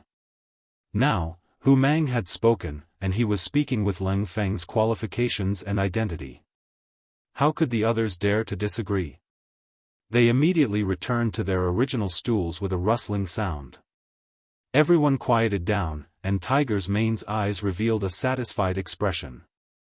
I know that you are very dissatisfied with Ming Emperor's actions towards the sixth young master. But please remember, why did the sixth young master do this? Isn't it to create more time for you to develop? Everyone was originally from the great Ming Dynasty. To you, many of your relatives and friends live on this land. If the sixth young master did not compromise and chose to go to war with the Ming army, who knows how many innocent souls would have been implicated and died. Among them might have been your relatives and friends. If that was the case, is this an outcome that you want to see? Tiger's mane asked the crowd in a powerful and resonant voice. Of course not. I think that no one wants to see their own people fight against their own people. In order to give us more time to develop, and in order to let more of the great Ming dynasty's people and Han descendants suffer less from the chaos of war, the sixth young master has been dealing with the Ming emperor in the capital. This is an act of sacrificing one's own family for the sake of everyone. I hope that everyone can understand. I also hope that today's matter will serve as a warning to all of you and give you a sense of urgency. If we can strengthen our strength earlier, then the sixth young master can avoid this punishment. Do you understand? Yes. Another uniform sound rang out, causing the ground of the entire courtyard to tremble. Very good, now let's continue eating. Tiger's mane saw that he did not disappoint the sixth young master and spoke of the sixth young master's good intentions. He could not help but inwardly sigh in relief, and then threw a glance at Commander Leng Song. Leng Song immediately expressed his understanding. With his cooperation with the 3 battalion commanders, the atmosphere in the courtyard became lively again. However, although everyone did not say anything else, they all felt a surge of energy in their hearts. That was to perform better so that the sixth young master could have the right to speak to Emperor Ming as an equal. In the side hall of the outer residence of the Yang family manor, Jining had just sat down when a loud roar came from outside the door, giving her a fright. Originally nervous, he immediately stood up. From the looks of it, he was ready to run away at any moment. On the other hand, Beta Persei, who was in charge of leading the way, did not panic at all when he heard the shouts outside. When he saw how nervous Jining was, he said nonchalantly, "It's fine. It's just a ritual for mercenaries to eat. You won't find it strange after hearing it so many times." Beta Persei's explanation made Jin Ying's body slowly relax. So that's how it is. This is really a strange rule. Ha ha ha, what kind of strange behavior is this? Yang Chendong, who had changed into a new green robe, strode in from the main entrance. At that moment, he didn't look drunk at all. Instead, he looked extremely spirited and sober. However, at this moment, Jining did not care so much. Since the decree had been announced, was there a need to hold on to the past and not let it go? Seeing Yang Chendong walk over, Jining laughed and stood up. Congratulations, Duke of Loyalty. In the future, I can also call myself Duke of Loyalty, right? Yang Chendong laughed heartily as he walked to the main seat in the side hall and sat down. When he sat down, he pointed to the first seat on the left and said to Jining, "Eunuch Jin, you don't have to be so polite. Take a seat too." This action immediately caused Jin Ying's displeasure. Although he was only a eunuch, he was the head eunuch.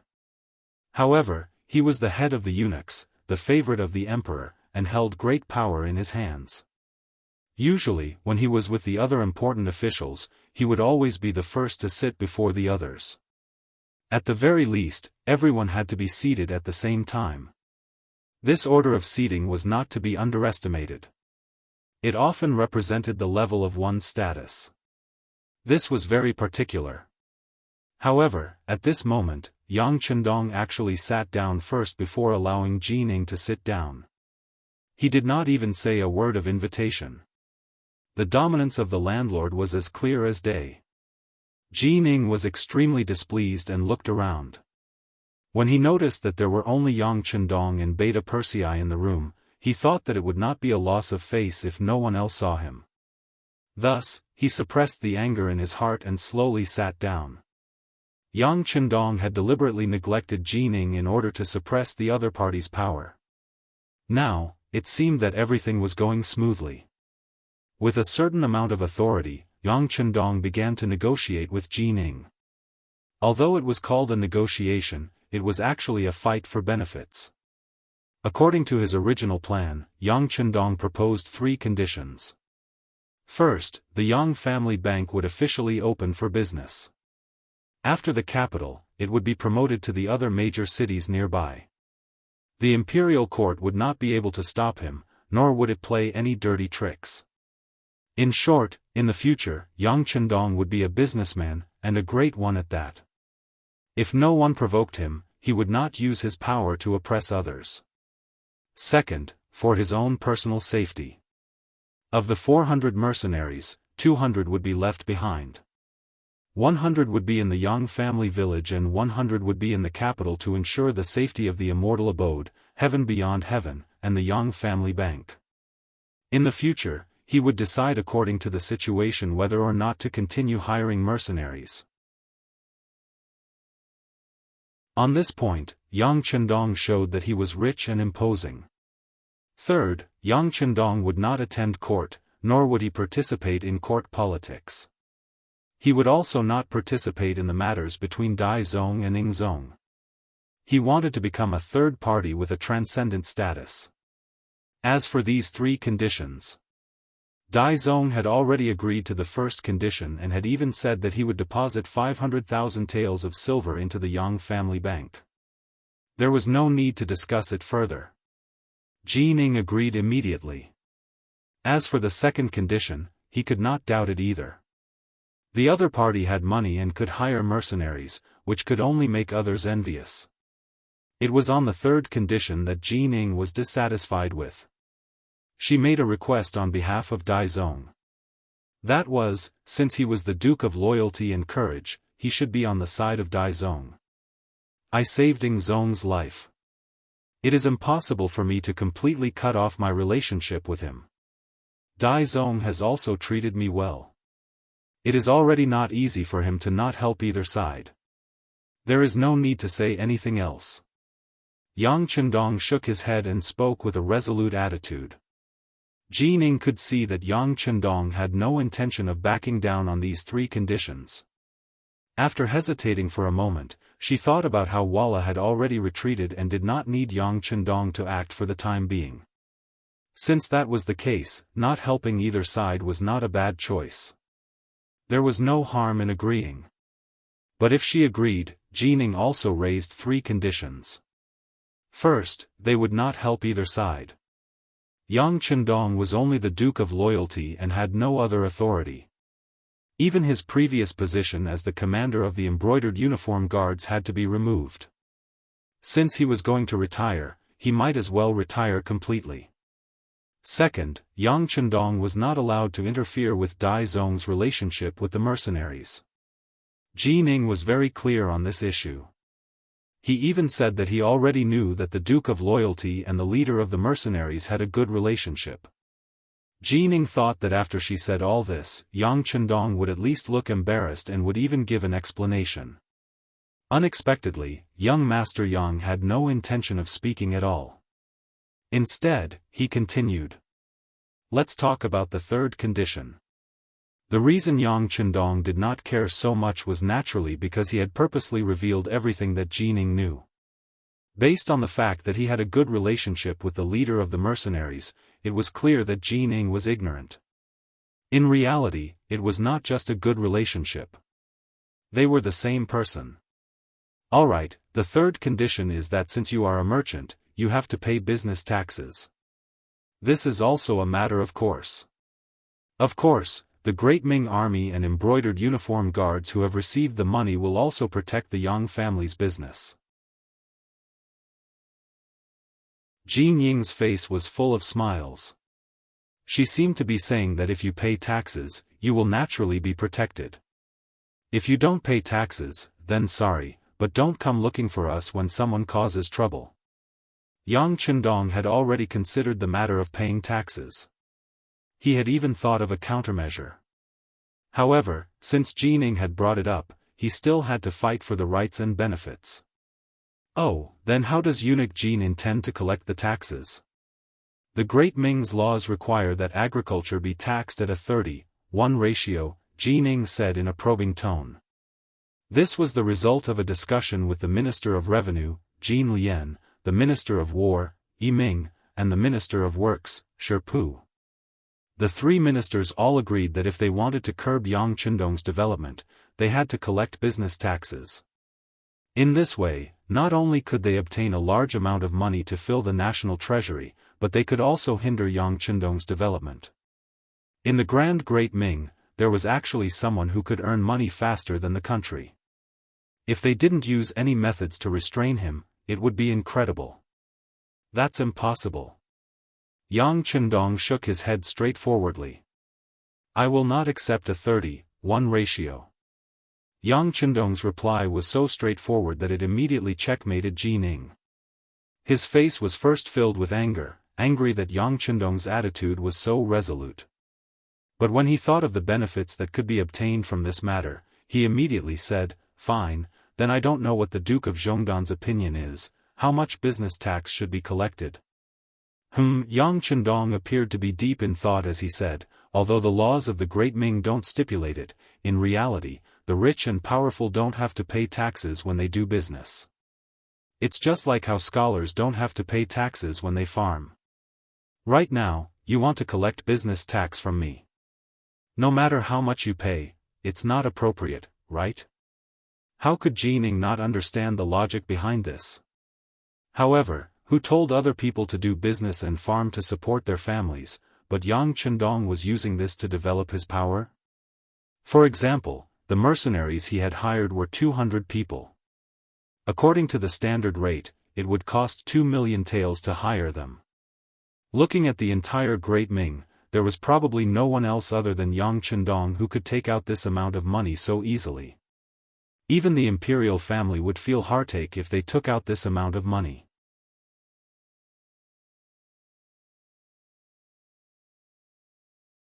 Chapter 220. Since he had made his business so big, what was the big deal about collecting a little tax? It's not the same. Ji Ning said, aggrieved. How is it different? Yang Chendong didn't seem to notice Ji Ning's aggrieved expression. Instead, he fiercely retorted, could it be that because this guild is making money, you want to collect taxes from me? Could it be that because I did so much to protect the capital, you want to collect taxes from me? If that's the case, there's no way you can justify it, right? Then I, Yang Bao, have no choice but to ask the people of the world, where is justice? Where was Yang Bao's justice?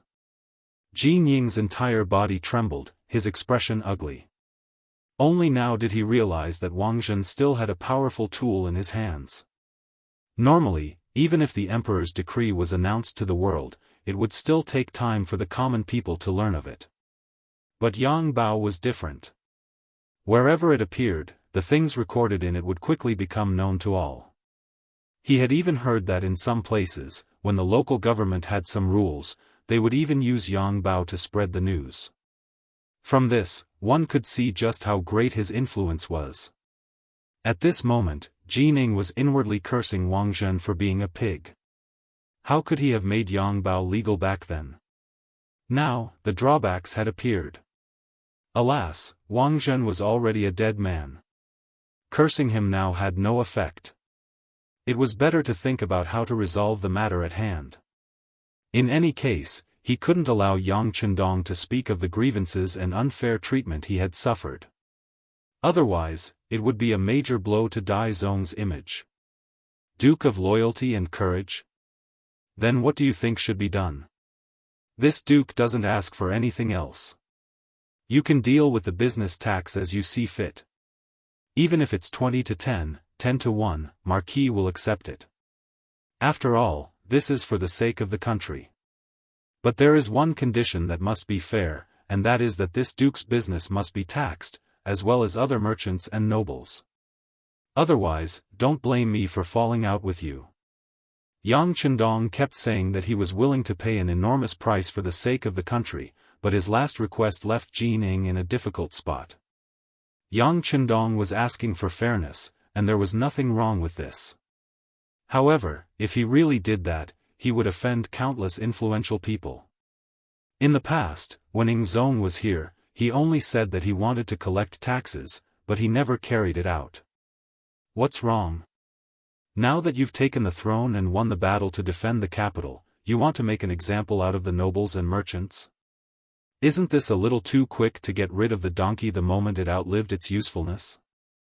He thought that if he really took 30 to 1, he would lose the support of the people very quickly. Who knows how many people would go to Nanjing to seek refuge with Ing Zong.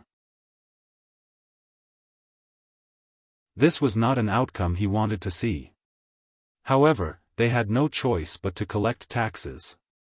Originally, a country was divided into two, so the taxes would naturally be reduced by half. If they didn't think of other ways, once there was an emergency, it would be hard to say if there would be enough money to deal with it. Since they had to collect taxes, they could only think of a way based on the ratio. Jin Ying had originally believed that he could use this to suppress Yang Chendong, but who would have expected that he would end up shooting himself in the foot? He could only reply with an unsightly expression. Fine, we'll do as the Duke of Loyalty says. Everyone who does business must pay taxes, whether they're merchants or nobles. As for the tax rate, why don't we set it at 100 to 1? 100 to 1, this was indeed a very low rate. This was also because the resumption of the business tax required a buffer. But in reality, this was not a very low rate for merchants. Merchants valued profit, and this sort of action of plundering them would most assuredly arouse the opposition of many. But at this moment, Jin Ying did not have the time to consider such things. He only knew that if he did not reach an agreement with Yang Chendong, it would be even more difficult to raise the issue of collecting taxes in the future.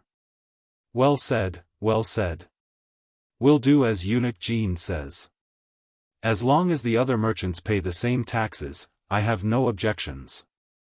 Yang Chendong regained his smile, giving off the impression that he was very magnanimous. But Jin Ying knew very well that this was just for show.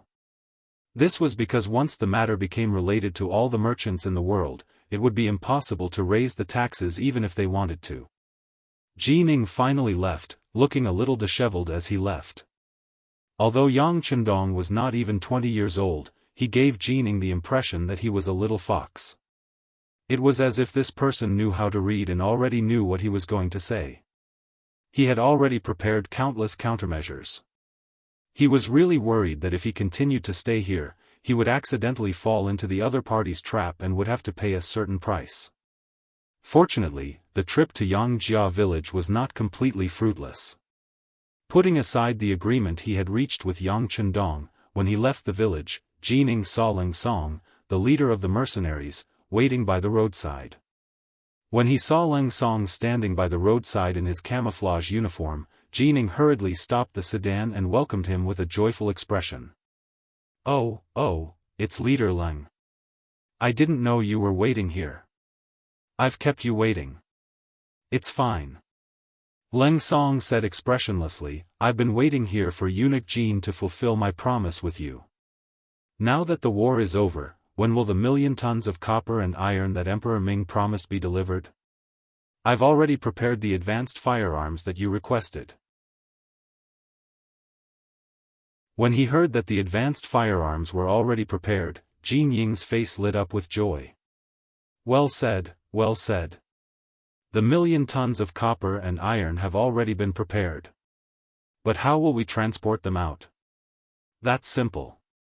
You can use the Yang family's commercial transportation system to transport them out. I've already discussed this with the Duke of Loyalty, Ling Song said. Hearing that this had already been arranged, Jining nodded in agreement. All right, then I'll hand them over to the Duke of Loyalty. Oh, right, when will we be able to obtain the advanced firearms that Leader Ling mentioned? Knowing that this was what Jining was concerned about, Ling Song said without hesitation, when the copper and iron are transported out of the capital, it will be time to hand over the advanced firearms. Oh, right, there's one more thing that needs to be discussed with Eunuch Jin. This time, we've repelled the Walla's army, but we've also communicated with them. We'll be doing business with the Walla and have handed this matter over to the Duke of Loyalty. We'll have to trouble Eunuch Jin to take care of this matter. Of course, once this matter is settled, if Eunuch Jin has any personal requests in the future, I'll put in a good word for you in front of our leader. Ling Song said this expressionlessly, but it was rather grating to Jin Ying's ears. Leader Ling, you're doing this for this eunuch's sake. The Walla just had a fierce battle with our great Ming. It doesn't seem right for us to be doing business with them now, does it? Of course it doesn't. That's why it's us mercenaries doing business with the Walla. It has nothing to do with your great Ming. We're just borrowing your path. What's wrong? Does Eunuch Jin have a problem with this? At the end of his speech, Ling Song's face became very serious, as if he was very angry. No, of course there's no problem with this eunuch here.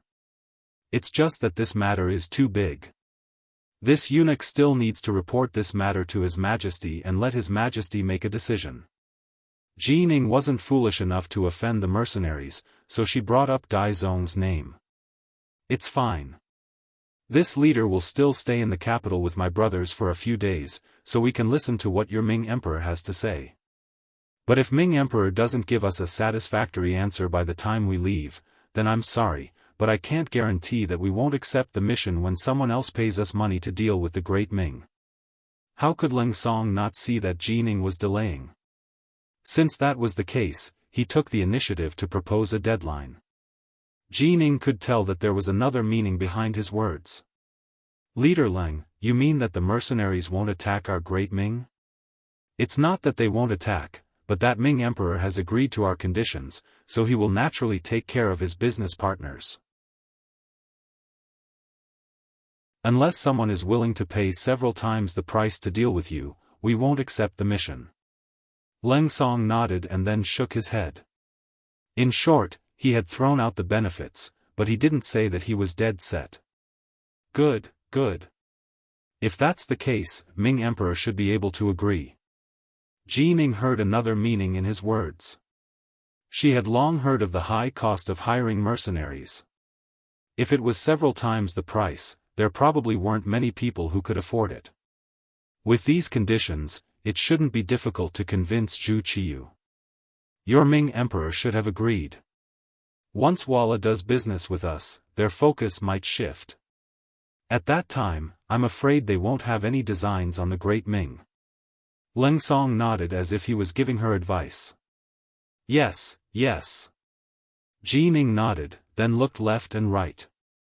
When she saw that there was no one around, she carefully moved in front of Ling Song and asked, Leader Ling, since Walla can work with your army, can we work together? Leng Song looked at Jining alertly. Eunuch Jin, I've said before that the Duke of Loyalty and our leader have a very good relationship.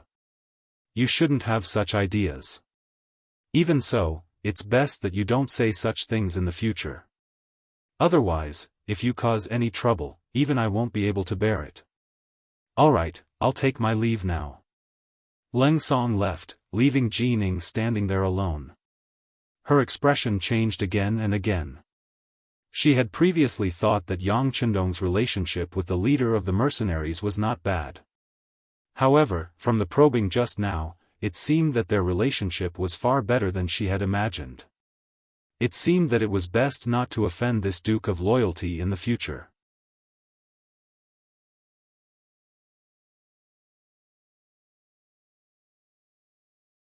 Chapter 221. The defense of the capital was a victory. Walla's army withdrew from the capital, from the territory that had once belonged to the Great Ming. Everything seemed calm once more, and the hearts of the people in the capital calmed down. Zhu Qiyu's position as emperor had been secured. With Zhu Qiyu's position secured, Zhu Qizhen became much more impatient. In the imperial palace of Nanjing. With Zhu Qizhen's entrance, the palace was filled with eunuchs and palace maids, and it was bustling with activity. Moreover, Nanjing had originally been the capital of the Ming Dynasty, so it had been extremely prosperous, allowing the southern imperial court of the Great Ming to quickly establish itself. Many officials who had come from the capital were placed in important positions, and with the 6 bureaus in Nanjing, it didn't take long for the various departments to begin their normal operations. But Zhu Qizhen was not satisfied with all this, because he had just received news from the embroidered uniform guard.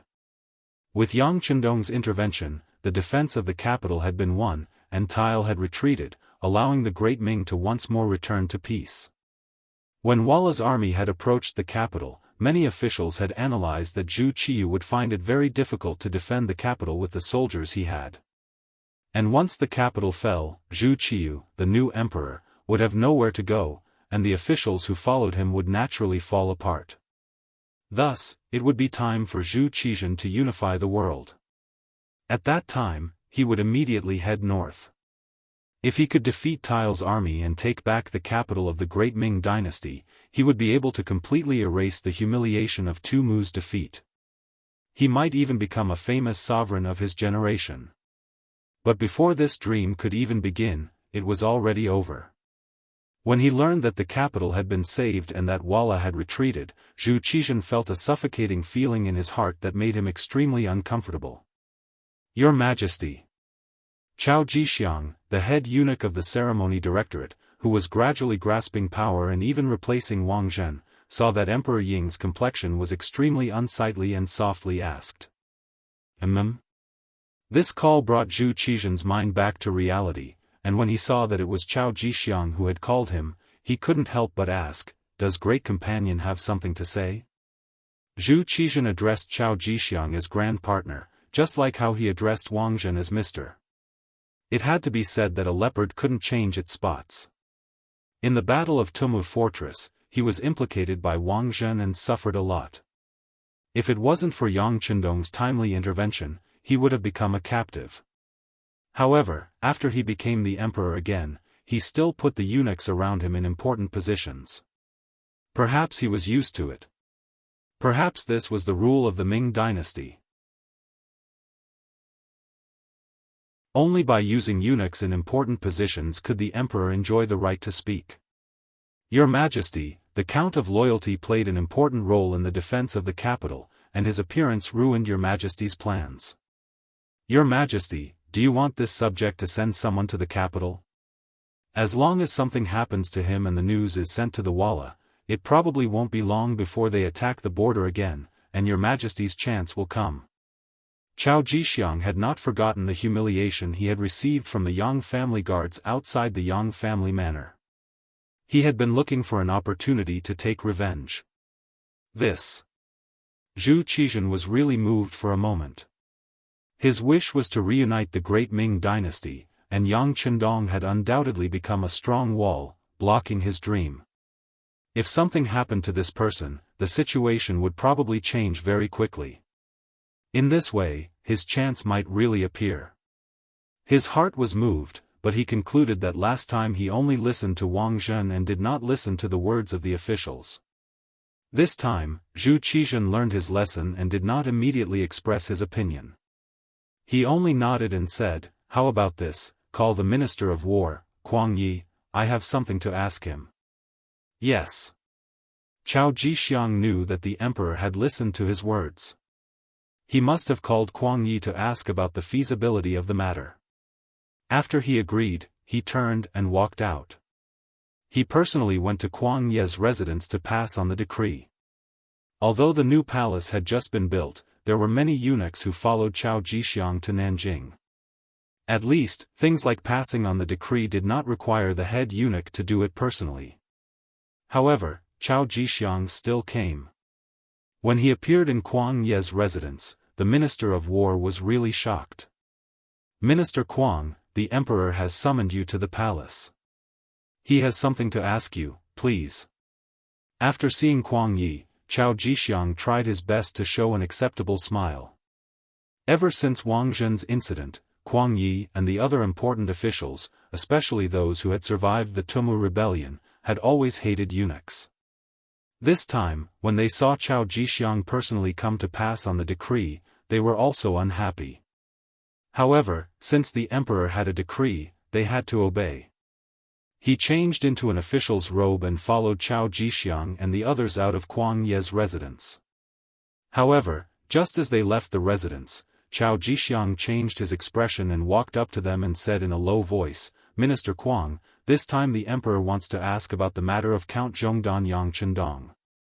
This eunuch suggests to the emperor to get rid of this person and cut off one of Prince Cheng's arms. Minister Kuang, please be careful with your words."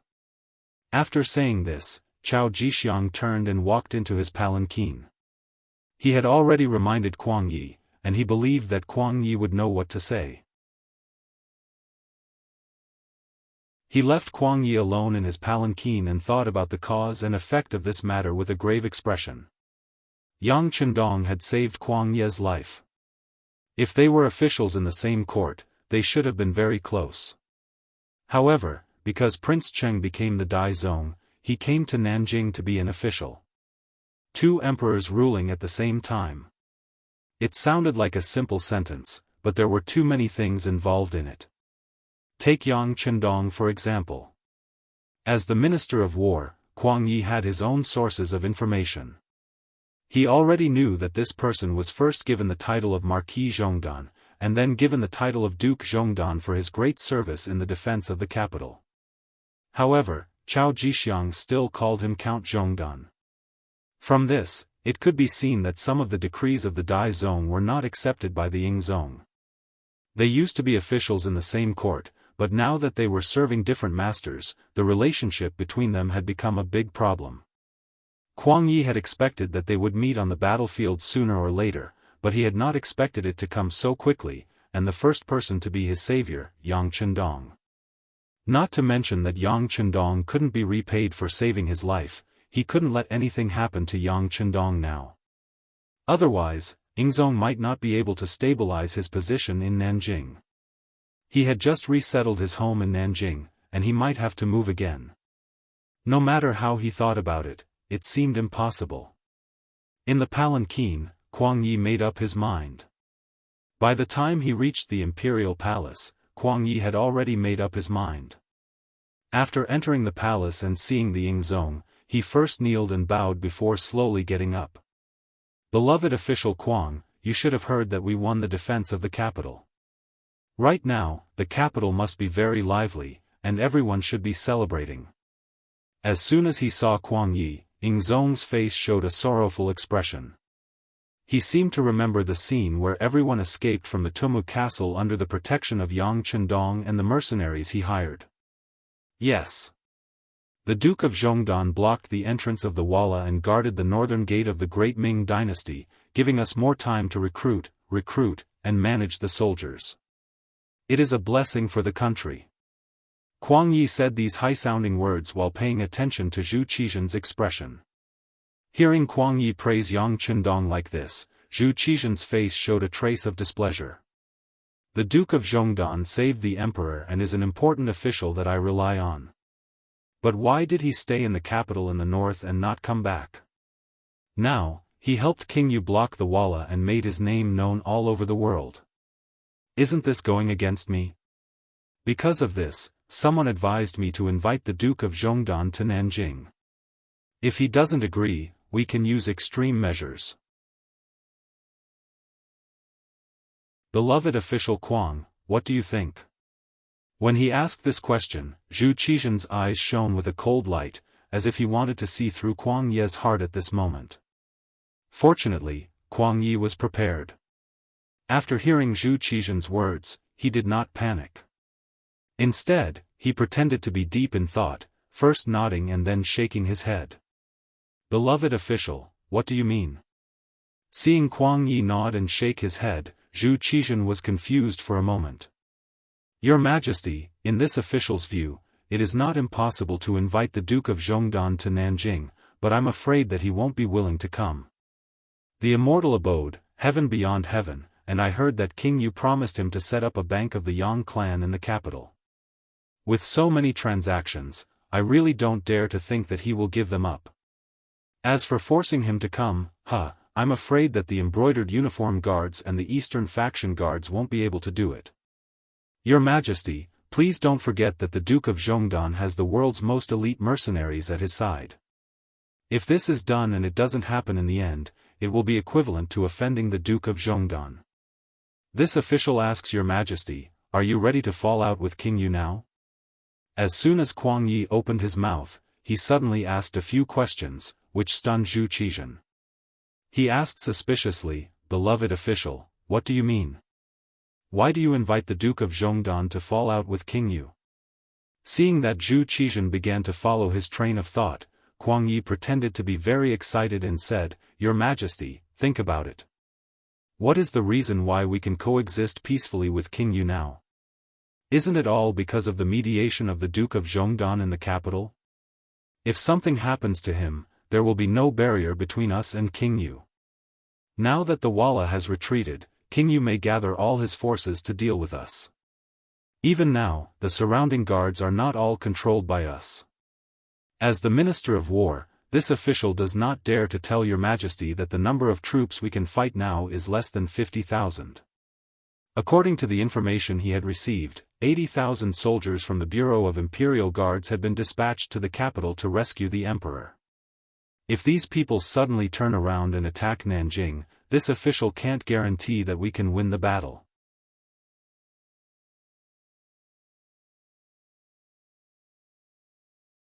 Chapter 222. There was no need for Kuang Yi to say anything else. He believed that Zhu Qizhen would be able to figure it out. Sure enough, when Ing Zong said this, his expression changed again and again. Perhaps it was because of the defeat at the Tumu fortress, but he was still traumatized by war. He was truly afraid when he heard about it. Furthermore, with Kuang Ye's analysis, how could he still think about touching Yang Qindong? Not only that, he also had to ensure the safety of this person so that he could act as a barrier between him and King Yu. Good, I will remember Minister Kuang's words. It was I who did not think it through. Zhu Qizhen seemed like a completely different person. He was completely different from the emperor who had a murderous look in his eyes. Seeing this, Kuang Yi finally calmed down.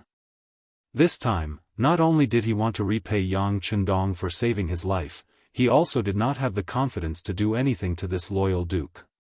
Think about it, even the elite cavalry of the Walla were defeated by this person. How could he be so easy to deal with? If he couldn't touch the other party, he would be provoked to point the saber at Nanjing. If that was the case, he was afraid that this time, he really had nowhere to hide. Whether it was to repay the debt of gratitude or for himself. Kuang Ye's words completely dispelled Zhu Qizhen's thoughts about Yang Qindong. At this moment, Yang Qindong in the capital did not know that someone wanted to kill him. Of course, even if he knew, he might not care. With Leng Feng and the others in charge of his safety, he did not take any assassination seriously. For days had passed since the Walla retreated. Today was the day that the mercenaries retreated. With Leng Song as the leader and battalion commander Xiao Feng as the second, the two of them led the 200 mercenaries of the 1st and 2nd companies out of the capital. The ones left behind were the 3rd company led by Teng Shan and the 4th company led by Wu Sheng. These two people were left behind to replace Xiao Feng. This was because Yang Chendong intended to promote them.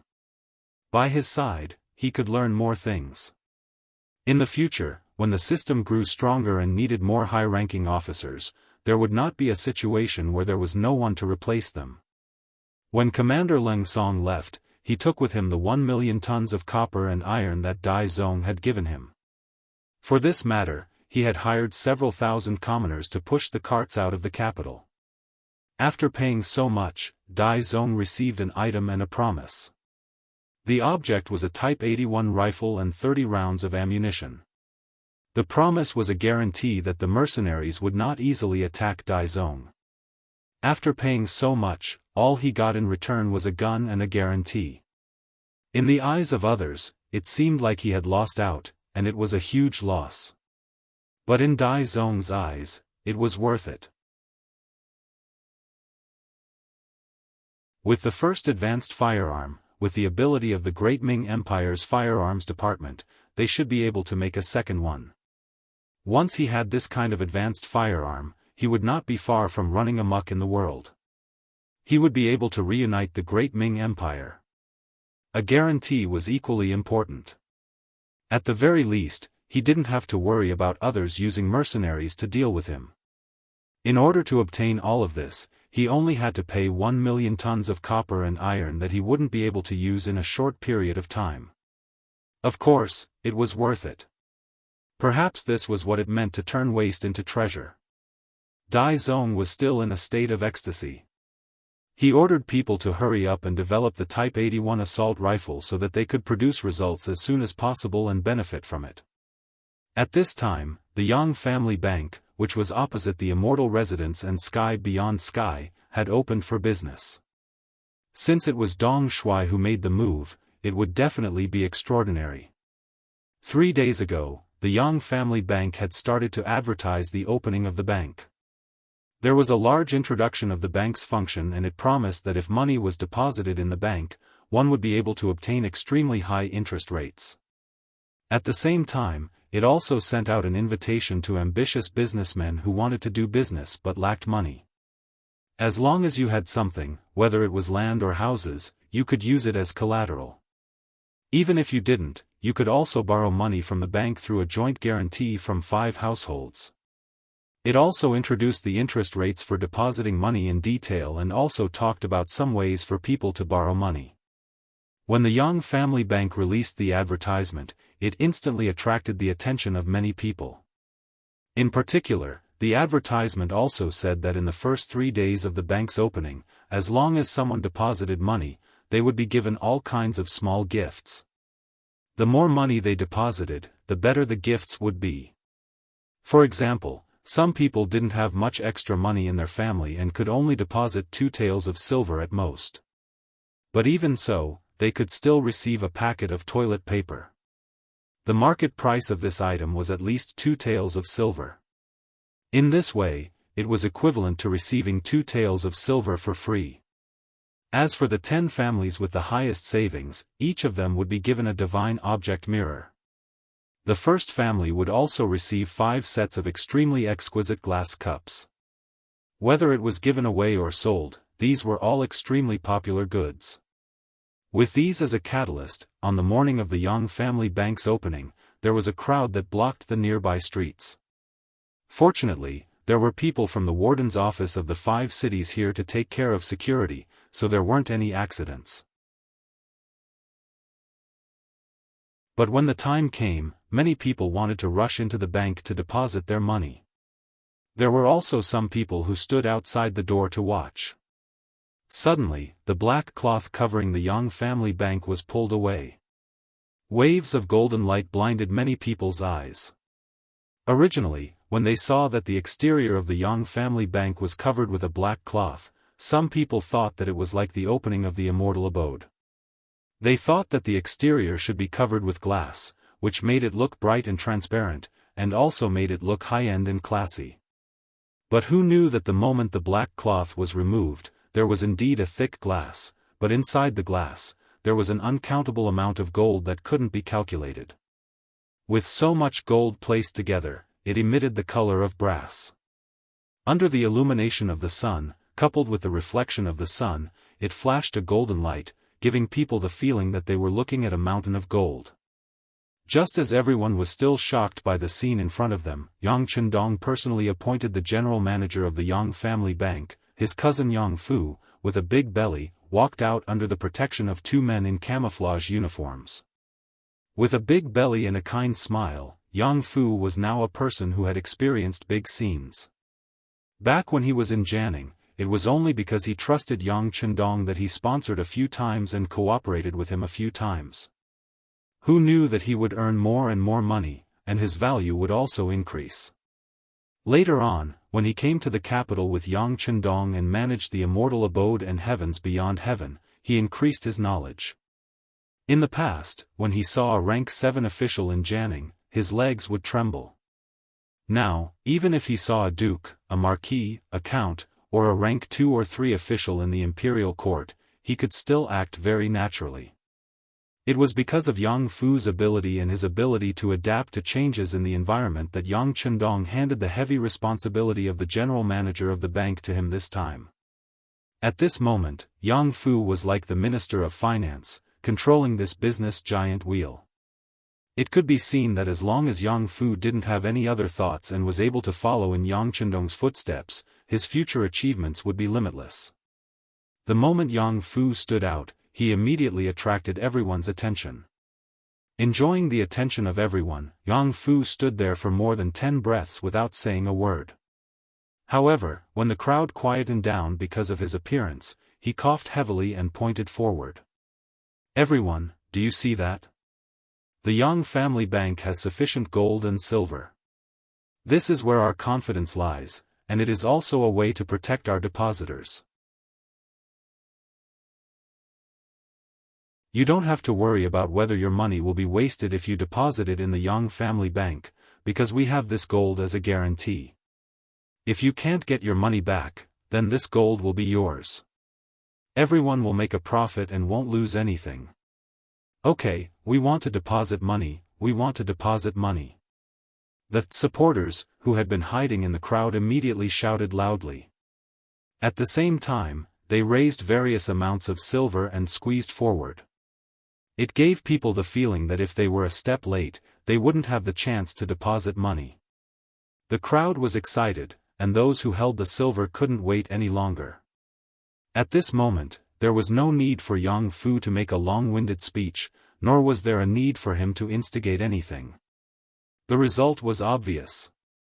Satisfied, he turned around and walked into the bank. Following him was the army of savings behind him. In order to ensure that the business was done smoothly, they didn't let people wait for too long and showed efficiency. The entire Yang family bank took up a total of 3,000 square meters. With just this one move, they had to open up 5 or 6 large shops in succession before they could complete the task. It was all thanks to the previous battle that the capital was in a state of panic. This was why Yang Chendong was able to buy these properties at a cheap price. Now, they were all put to good use. In the 3,000 square meter hall, there were a total of 20 counters for depositing and withdrawing money, and 20 large bulletproof glasses were placed there. There were many bulletproof glasses in the warehouse that were prepared for important headquarters and vehicles. This time, Yang Chendong took out some of them. Since this was a bank, when it came to dealing with money, it couldn't be too much to guard against. In short, Yang Chendong wanted to show that not only could he guarantee his own safety, he also wanted to make sure that the scene was grand, so that every depositor could feel at ease and at ease. The red ropes leading to the 20 counters had been tied in advance to ensure that each passage was orderly. And there were enough drinks on the side of the passage. Although the ingredients were far inferior to those sold in the Immortal abode, this was still the first time the common folk had tasted something so good. For a moment, the demand for the drinks couldn't meet the demand. The hall was bustling with activity, with people coming and going. However many people went out, they would let in as many people as they wanted to, so that there would always be at least 500 customers in the hall. But even the depositors who had deposited money left empty-handed. It seemed extremely relaxed, but at the very least, it was completely different from when they had arrived with money in their hands and arms. But in reality, they were already carrying banknotes of various denominations.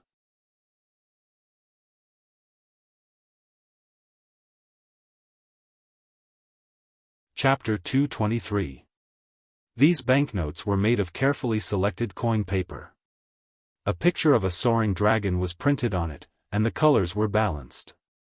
More importantly, these banknotes not only had words on them to prevent counterfeiting, but they were also reprinted and suppressed. On the surface, it was impossible to see. Only when one touched it with their hands could they feel the uneven existence. And all of this was made by Yang Chendong, who first found a lot of materials in the large warehouse. Then, he gave them to the munitions factory and printing factory in Qiqian City to jointly produce good things. Many of the processes could not be done by one person, so it was equivalent to an additional safe process.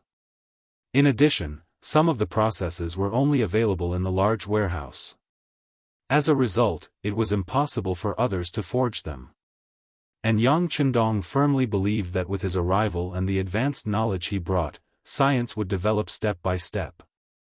The gap between the current level of science and technology would only grow bigger and bigger. It would be even harder for others to find an opportunity to catch up and surpass. There were free drinks to drink, free gifts to receive, and countless amounts of gold as guarantees. In addition to the light and simple banknotes, the Yang family bank became popular on the first day. It opened until the sky turned dark, and when it had to be forced to close, it had already absorbed a total of 7 million taels of silver. The good news was quickly sent to the Yang family manor 15 li south of the city. Without the danger of war, the Duke of Loyalty, Yang Chendong, returned here. For him, it was more reassuring to not live in a territory controlled by others. Without the threat of war, Yang Chendong spent the past few days with Hu Yan and Xiao Yin in addition to dealing with his daily work. In Hu Yan's words, Lu Lang was not young anymore. Her older brother and some of her friends had already become fathers when they were at his age. Since he had such a large family property, of course, he had to have enough people to carry on. So, after discussing with Xiao Yin, he pestered Yang Chendong every day when he was free, in order to give birth to the next generation as soon as possible. Yang Chendong really didn't understand. He was less than 20 years old. Why was he in such a hurry to have a child? His parents' bodies hadn't fully developed yet. What was the benefit of having a child in a hurry? Fortunately, Lady Xue and Lady Xiang were busy with their work. They were arranging the scene where the god of war Yang Chendong defeated the Walla's army. Besides, people who worked in the arts did not want to have children too early.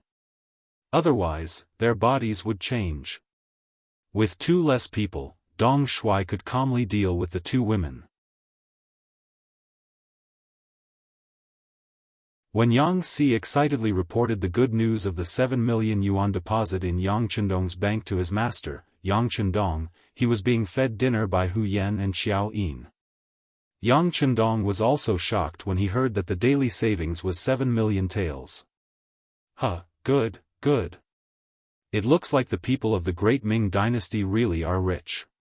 How about this, we have to strike while the iron is hot. Notify everyone that in the future, anyone who uses banknotes in the immortal abode or realm beyond heaven will be able to enjoy a 5% discount. Yang Chendong was stunned for a moment, but quickly reacted. He decided to add fuel to the fire. It would be best if he could get all the money in the hands of the great Ming dynasty's people, merchants, and nobles. If everyone used banknotes, then without him, the great Ming dynasty's economy would be crippled. At that time, who would dare to touch him? Yang Si left. He was excited when he came, but he was also excited when he left. After he left, Hu Yan, who was feeding him, asked with a puzzled expression, "Sixth brother, what do we need so much money for? We even have to get a 5% discount. Who knows how much less income we'll get?" "Ha, housekeeper, you're quite competent." Yang Chendong smiled and scratched the bridge of Hu Yan's nose. This was his signature gesture of intimacy with his woman. Seeing that even Hu Yan was starting to care about the business, Yang Chendong wasn't displeased at all. Instead, he said with an encouraging tone, "Using money to make transactions is really too wasteful. If this thing is passed around for a long time, it will wear and tear. That's equivalent to wasting an infinite amount of money. In addition, it's too heavy to make transactions. Sixth brother, you're doing a good deed to reduce everyone's losses. As for ourselves, didn't you say that we already have a lot of money? Doing something for the common people is something we should do." His words were dignified and righteous. Yang Chendong didn't explain that the difference in the price of silver and the quality of the silver would be the source of the profits for the Yang Bank. He also didn't say that he wanted to use this method to control the Great Ming Dynasty's economy. Although they were married, there were some things that he didn't want to hide from them. He was just afraid of scaring them.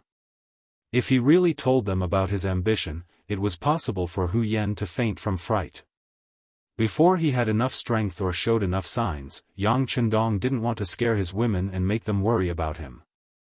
All the pressure would be shouldered by himself. This was what a man should do. With Yang Chendong's decision, the news quickly spread the next day. For a time, the merchants who were still hesitating whether to deposit money in the bank were shaken. They took all the liquid funds and began to deposit in the Yang Bank, causing the turnover of the next day to exceed 8 million taels. In just 2 days, a total of 15 million taels of silver had been deposited. This was undoubtedly a major event that shook the world. Even the acting sect master, Zhu Qizhen, was shocked by this. In fact, such a result wasn't unexpected. First, the people of the Great Ming Dynasty who had just experienced the rule of Ren Xian still had some money in their hands. Second, the business strategy and promotion were in place. Third, the discount was enough. In addition, the reputation of the East Marshal had always been very good. Opposite him were his businesses, Immortal Residence and Sky Beyond Sky. The traffic there directly affected people's judgment and trust in him. Not to mention, he also had the support of the emperor. Zhu Qiyu had deposited 500,000 taels of silver.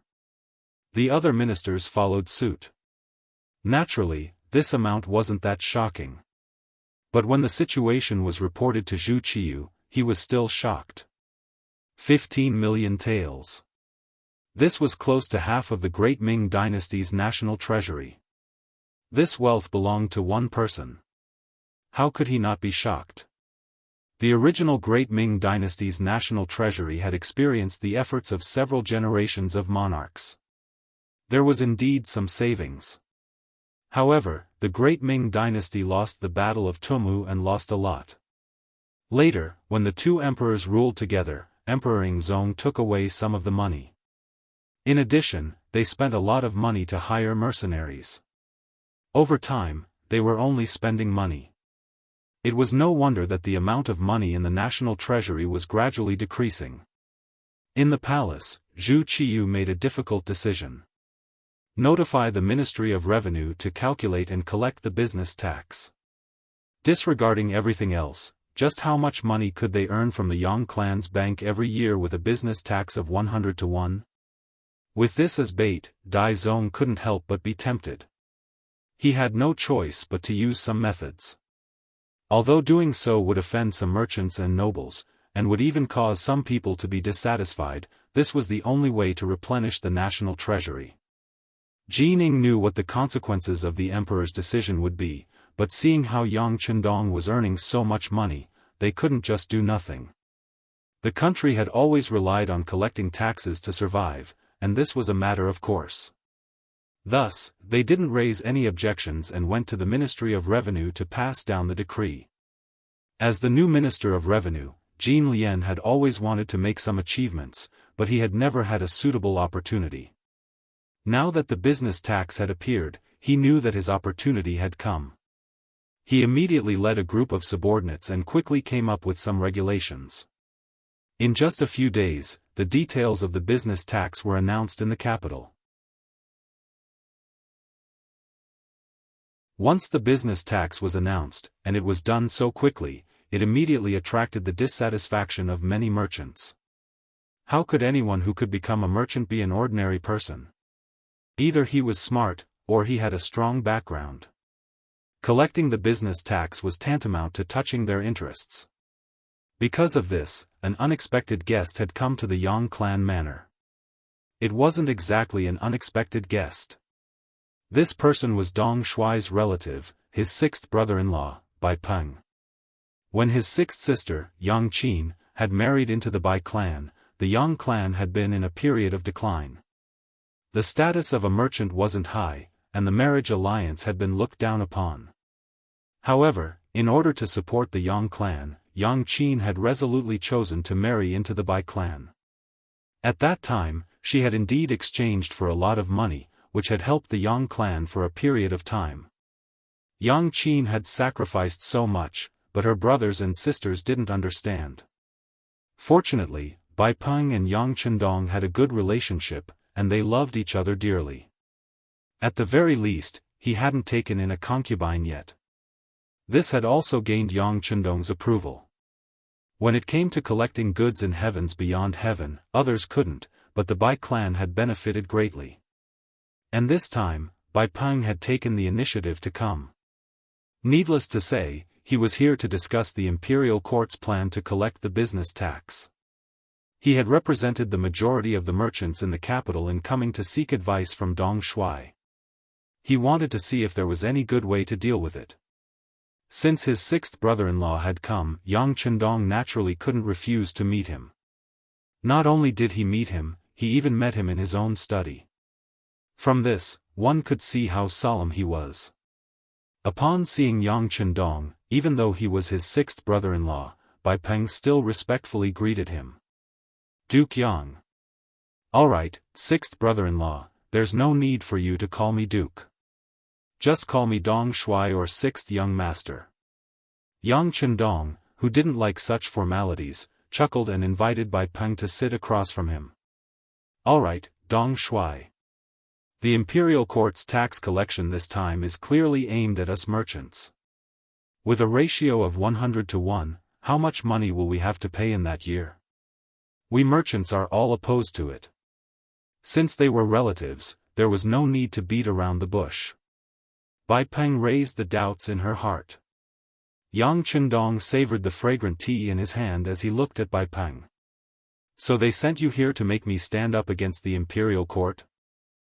You're tuning in to the Unparalleled SwordWill YouTube channel. Don't forget to subscribe and join us on this journey to catch the most captivating stories.